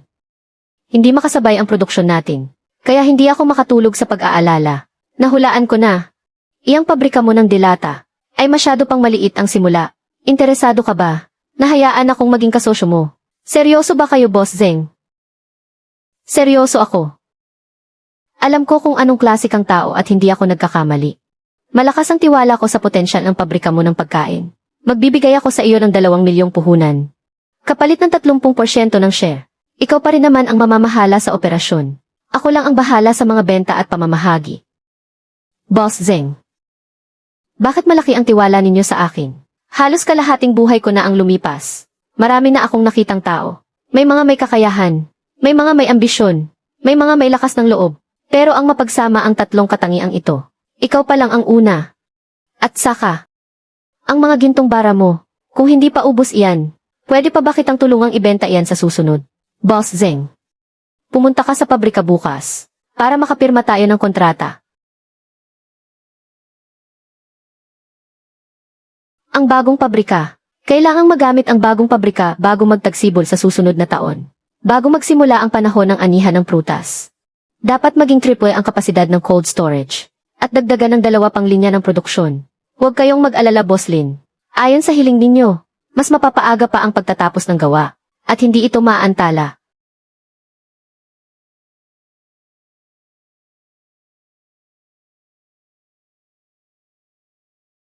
Hello, umuwi ka muna saglit dito. May dumating na tao rito sa labasan ng baryo.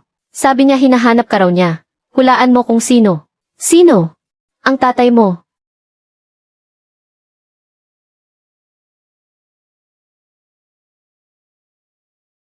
Bakit ka napabalik dito? Nabalitaan ko sa labas. Sabi nila may narating ka na raw sa buhay. Nakapagpatayo ka na raw ng sarili mong pabrika. Inisip ko na siguradong busy ka. Kaya hindi na ako naglakas loob na gambalain ka. Ito ang 5,000. Ilang taon ko ring pinag-ipunan ito. Noong pumanaw ang nanay mo. Hindi man lang ako nakauwi noon. Wala akong kwentang tao. Sa bahay na tayo mag-usap. Hindi magandang tingnan na nakatayo lang tayo rito sa may daan.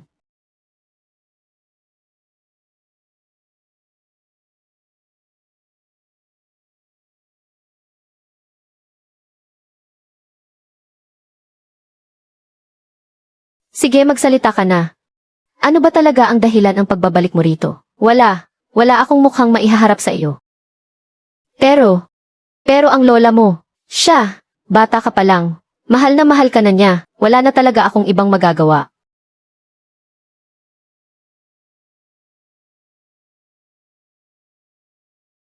Bukas na bukas din, pupunta ako sa ospital. Fan, hindi pa kita pinapatawad. Pero ang tungkol kay lola, responsibilidad ko iyon. Doon ka muna matulog sa kabilang kwarto ngayong gabi. Nasa aparador ang kumot.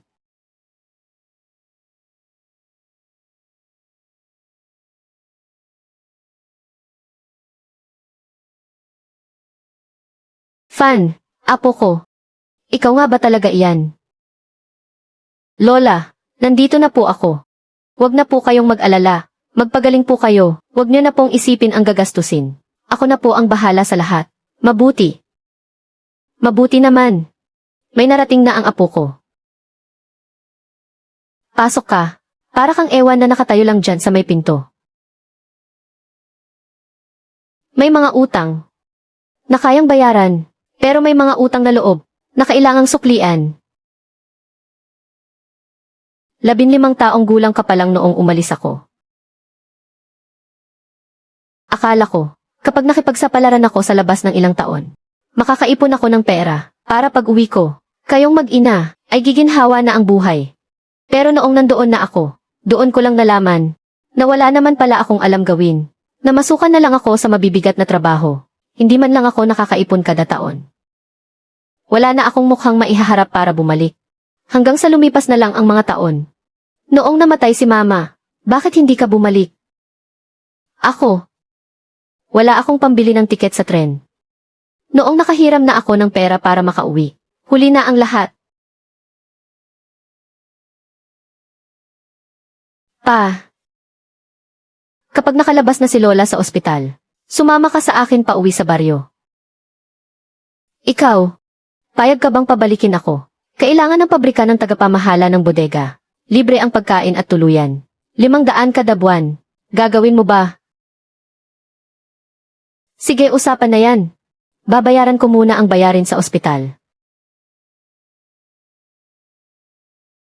Noong pumanaw ang nanay ko, hindi ko man lang siya nakita sa huling pagkakataon. Iyon ang bagay sa buong buhay ko na pinaka-pinagsisihan ko. Ayaw ko nang magsisi pa muli.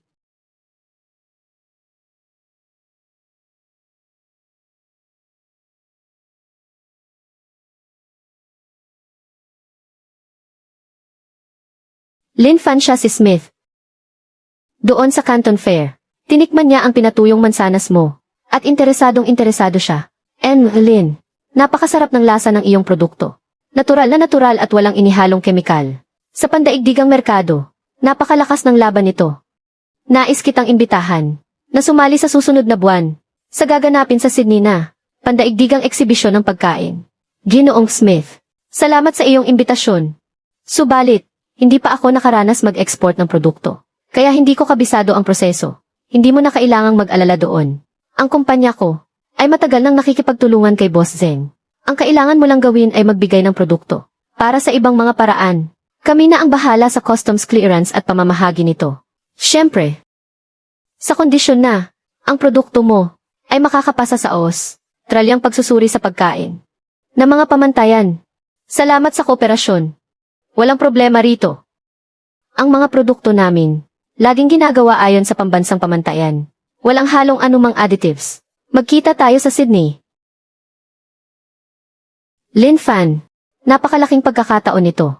Kung mabubuksan natin ang merkado sa Australia, ang Donggu Food mo, hindi na lang magiging maliit na gawaan. Hindi biro ang pag-export. Bawal magkamali sa bawat hakbang. Pagsusuri sa pamantayan, pag-impake, transportasyon at customs clearance. Kailangang pag-aralang muli ang lahat ng iyan. 30 araw. Sapat na.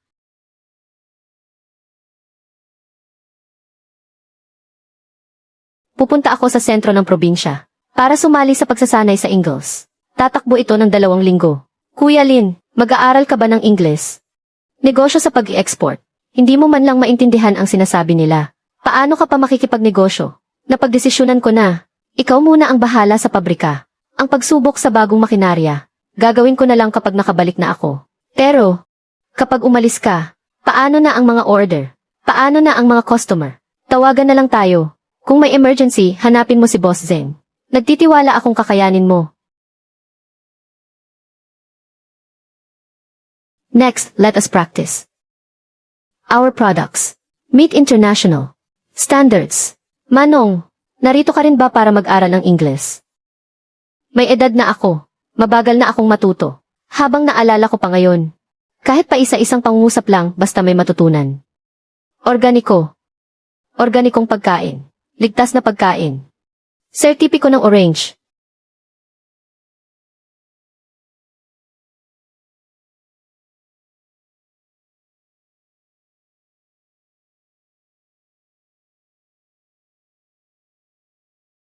Kuya Lee, nabalitaan kong taglamig doon ngayon. Magdala ka pa ng mas maraming damit. Tiningnan ko ang ulat ng panahon. Nasa mahigit 10 degree ang temperatura sa Sydney ngayon. Mas mainit-init kaysa rito sa atin. Unang beses kong mangibang bansa. Unang beses. Pati pasaporte ko ay minadali pa ang pagproseso. Masasanay ka rin pagdating ng araw. Tara na, mag-board na tayo. Bantayan mo ng maigi ang bahay. Hintayin mo ang pagbabalik ko.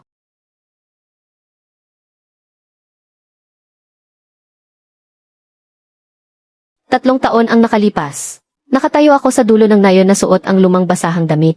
Kahit ang 12,000 dote, ay hindi ko magawang maibigay. Pagkalipas ng 3 taon, nakaupo ako sa eroplanong lilipad patungong Australia. Para dalhin ang aking mga mansanas, at ibenta sa ibang bansa. Ang sirang bakuran na iyon.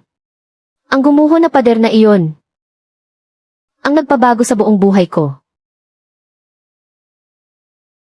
Hello! Subukan po ninyo ang aming natural na apple chips. Walang asukal. Walang artipisyal na sangkap.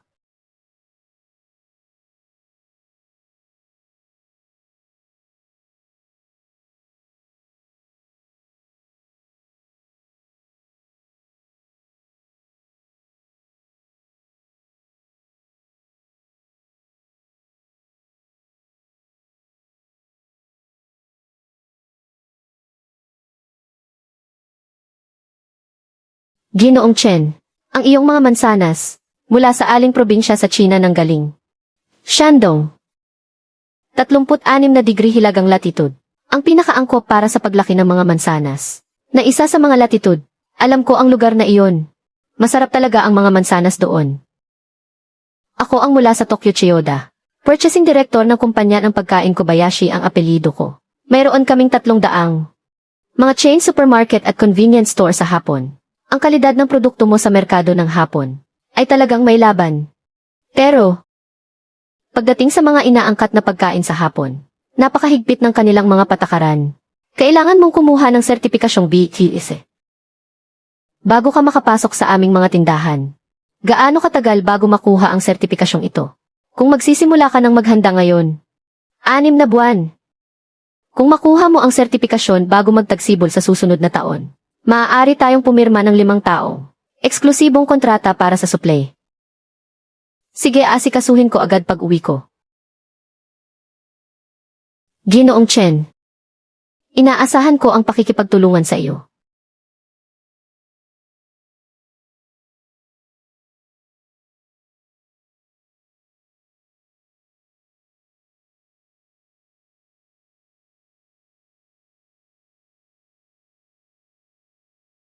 Sa biyaheng ito sa Australia, Ang pinakamalaking nakuha ko ay hindi ang order na iyon. Bakit ba napakaganda ng mga mansanas natin? Dahil ito sa kalidad ng lupa natin dito. At ang klima ay talagang biyaya ng may kapal. Nakapagdesisyon na ako.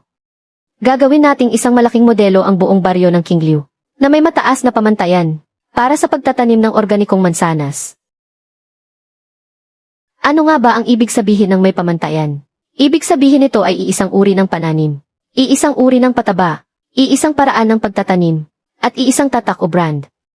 Ako na ang magbabayad sa mga eksperto sa pagsasaka para turuan kayo. At ang mga dekalidad na prutas ay bibilhin ko sa halagang mas mataas ng 20% kaysa sa presyo sa merkado. Para naman sa mga ayaw, hindi ko kayo pipilitin. Iho, nagtitiwala kami sa iyo.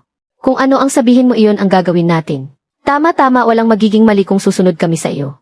Mabuti naman. Sige, kung ganoon, simula bukas. Bawat pamilya ay magpadala ng tao sa planta para mag-training. 3 buwan mula ngayon, gagawin ko ang mga mansanas ng Kingliu Village, na pinakakilalang tatak sa buong lalawigan.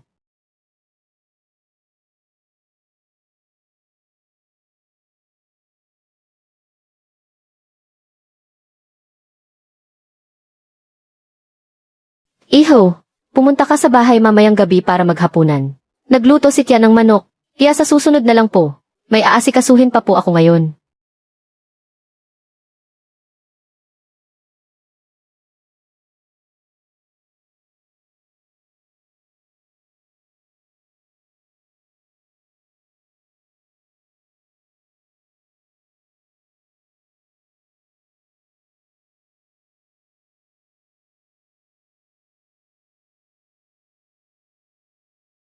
Iho, binili mo itong sirang bakuran. Pero hindi mo naman masyadong tinirhan. Ngayon ba gigibain mo para magpatayo ng bagong gusali? Hindi ko gigibain, ayusin ko ito. Ibabalik ko sa dati nitong itsura. Para saan pa at aayusin mo yan? Hindi ka naman nawawala ng matitirhan ngayon. Tio, ang lumang bakuran na ito ang nagbigay sa akin ng lahat. Kung hindi ko lang 3 taon na ang nakalipas, nabaliw at binili ito. Baka hanggang ngayon ay nagtatrabaho pa rin ako sa kung anong construction site at nagbubuhat ng hollow block. Gusto ko itong gawin para sa ating Museo ng Kasaysayan ng Kingliu Village, para makita ng mga susunod na salinlahi kung anong klaseng buhay ang pinagdaanan ng nayon, bago natin narating ang naroroonan natin ngayon. Napakagandang ideya niyan. Mag-aambag ang nayon ng mga manggagawa at materyales.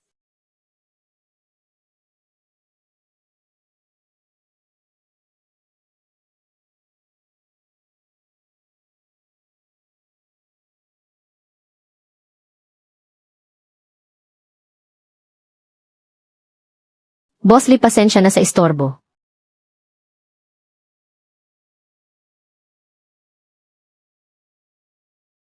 Pinunong Wu, may kailangan ba kayo? Hindi na ako pinuno ngayon. Nagbitiw na ako sa tungkulin. Lumabas na ang hatol sa akin. 15 taong pagkabilanggo para sa iba pang mga kasalanan.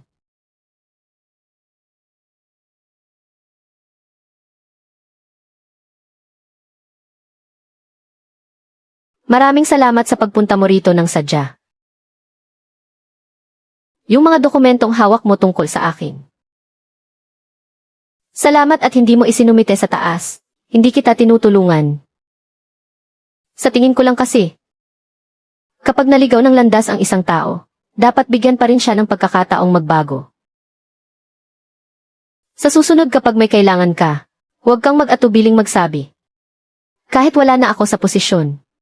Pero may mga kakilala pa naman ako doon sa bayan. Kuya Wu. Tapos na ang nakaraan. Kapag may pagkakataon, bisita ka naman sa nayon namin. Tikman mo ang mga mansanas namin. Bagsak na si Son Heilong. Nag-resign na si Ginoong Wu. Tapos na ang panahon nila. Ang panahon naman natin ay nagsisimula pa lang.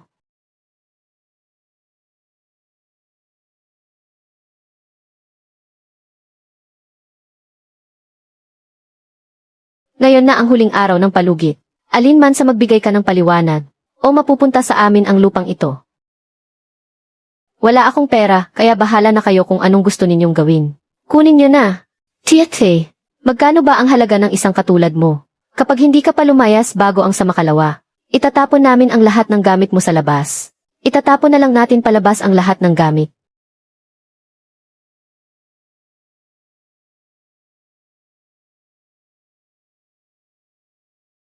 Sana hindi ko na lang hinayaang iurong mo ang kasal na iyon. Ma!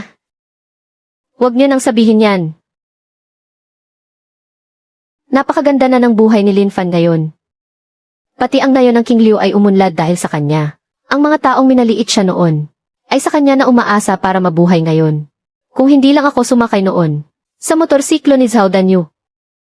Ang nakatayo sa tabi niya ngayon. Hindi kaya ako iyon. Ang bawat dahon ay may sariling hantungan. At ang hantungan ko na si Lin Fan ay narito lang.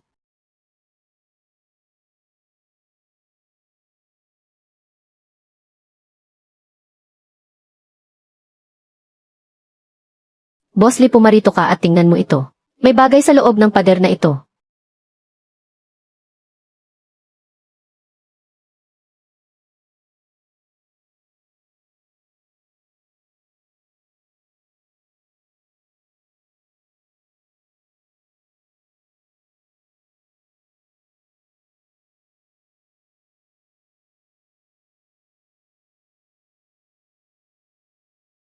May anak ang pamilyang Lin na nagngangalang Fan.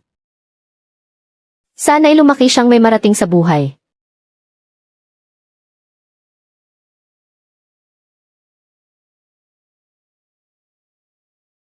Mukhang matagal na ang pagkakasulat nito.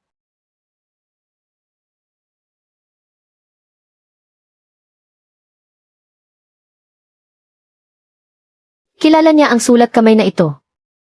Ito ang sulat kamay ng kanyang ina. Nang iukit niya sa pader, ang mga salitang ito, kakamatuto pa lang niyang maglakad. Ma! Hindi ko po kayo binigyan ng kahihiyan.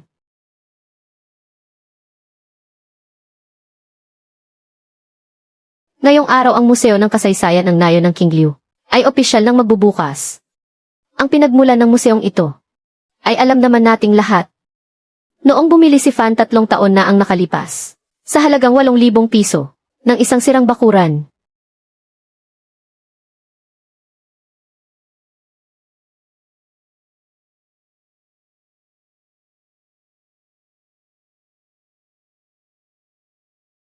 Ang sulat na ito ay inukit ng ina ni Fan, diba? 30 taon na ang nakalipas. Inukit ito ng aking ina sa sirang bakurang ito. Sana'y lumaki siyang may marating sa buhay. Natupad din ang pangarap niya. Fan, ano ba ang naibigay sa iyo ng bakurang ito? At ano rin ang naibigay mo sa bakurang ito? Tito, hindi dahil sa may naibigay ako sa bakurang ito. Kundi ang bakurang ito ang nagturo sa akin. Tungkol sa buhay ng tao. Ang pinakakinatatakutan ay hindi ang pagiging mahirap kundi ang pagsuko sa tadhana. Basta hindi ka susuko sa tadhana. Kahit sa lumang bakuran ay may tutubong bundok ng ginto.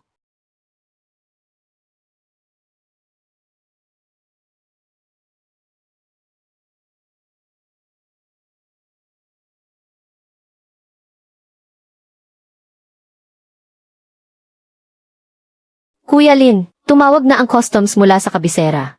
Ang unang batch ng exports natin papuntang Australia ay nakapasa na sa inspection at quarantine.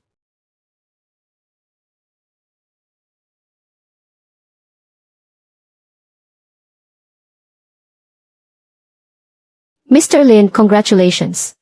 Nakapasa na ang mga produkto mo. Sa lahat ng pagsusuri para sa GE certification, pwede nang pirmahan ang kontrata.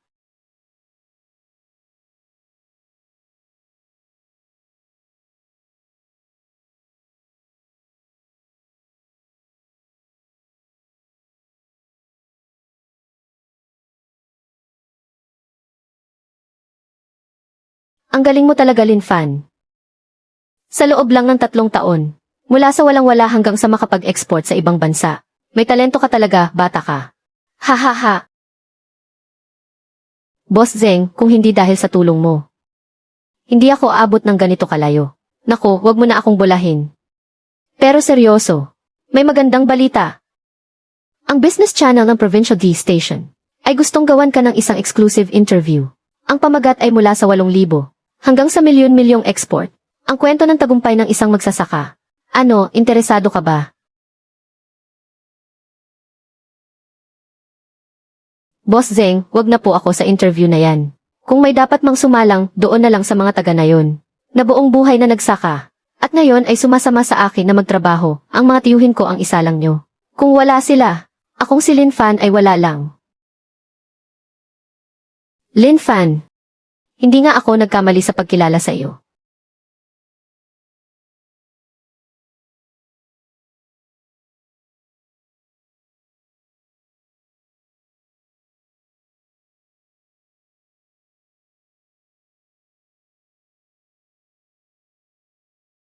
Boss Lee, kailangan niyo po kaming tulungan.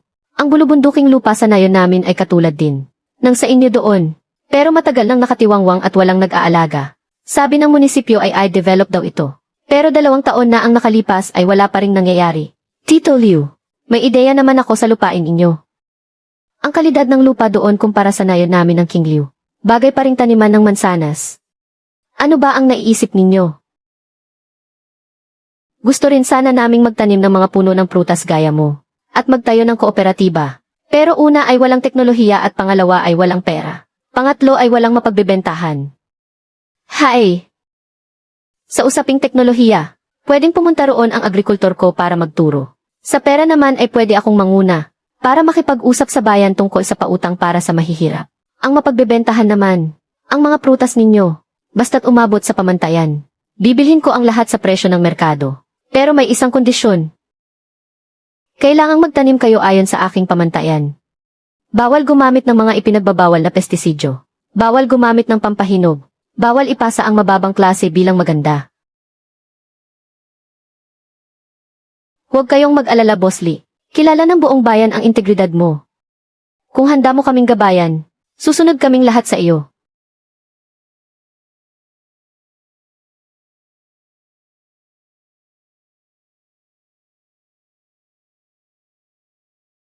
Sige, bukas isasama ko ang eksperto.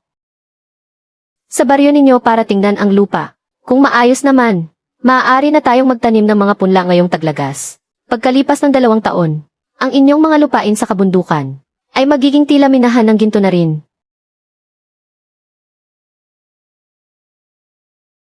Hindi matatawag na mayaman kung iisa lang ang umaasenso.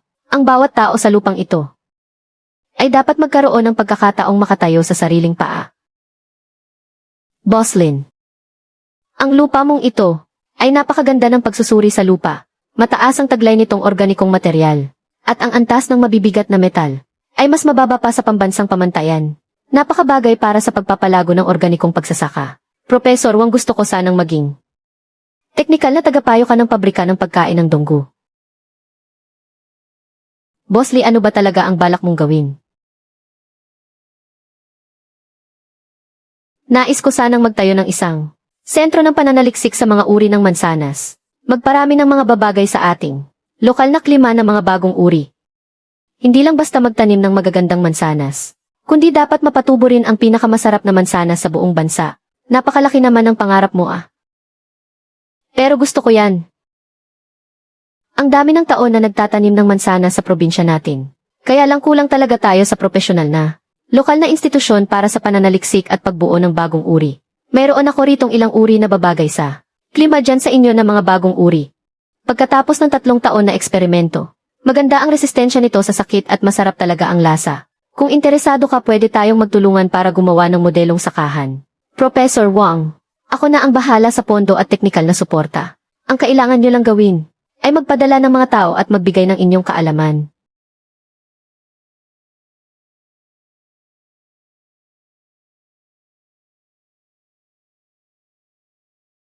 Shunzi, tulungan mo akong maghanda. Sa susunod na buwan gusto kong magdaos sa baryo ng isang Donggu Apple Festival. Iimbitahan natin ang lahat ng negosyante sa buong probinsya. Talaga, Kuya Lee?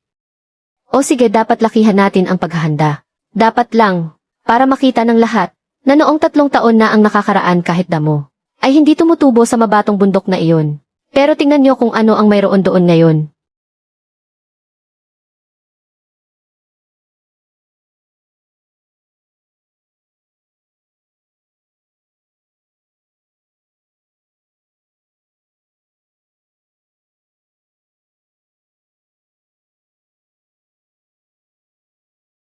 Sa ating mga panauhin, sa ating mga kaibigan, malugod ko kayong tinatanggap sa unang Donggu Apple Festival. Hoy Fan! Umakyat ka naman sa entablado at magsalita ng kaunti doon. Hayaan mo na si Shunzi ang magsalita, mahina ako sa ganyan. Lin Fan! Maligayang bati sa iyo.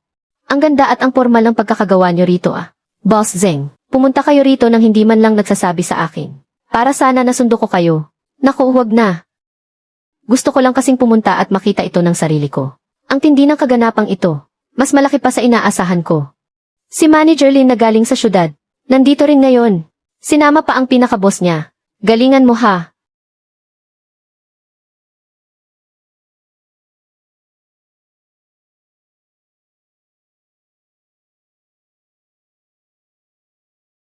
Lola, bakit po kayo nandito? Hindi pa po kayo lubusang gumagaling. Nabalitaan ko kasing may malaki kang gagawin ngayon. Nagpumilit talaga si Lola na pumunta. Walang makakapigil sa akin.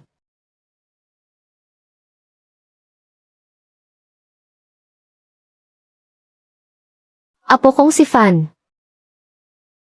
Nakatingin sa iyo ang nanay mo mula sa langit.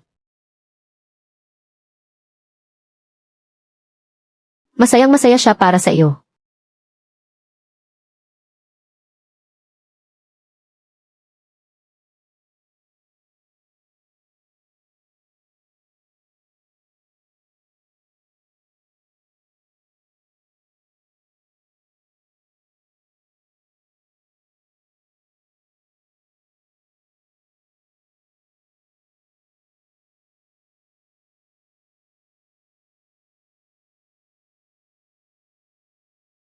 Nay, nakikita mo ba? Ang batang sabik mong makitang lumaki. Hindi kanya ipinahiya.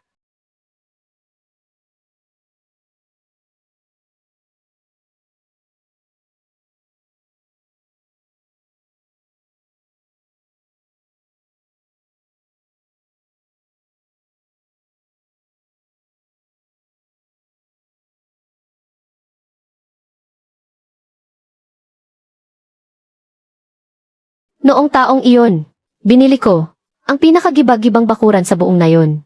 Walang sinumang nag-akala na ang gibang bakuran na iyon ang nagbigay sa akin ng lahat. Sa totoo lang, hindi naman talaga ang bakuran ang may sira. Ang may sira pala ay ang puso ko na hindi man lang nangahas mangarap.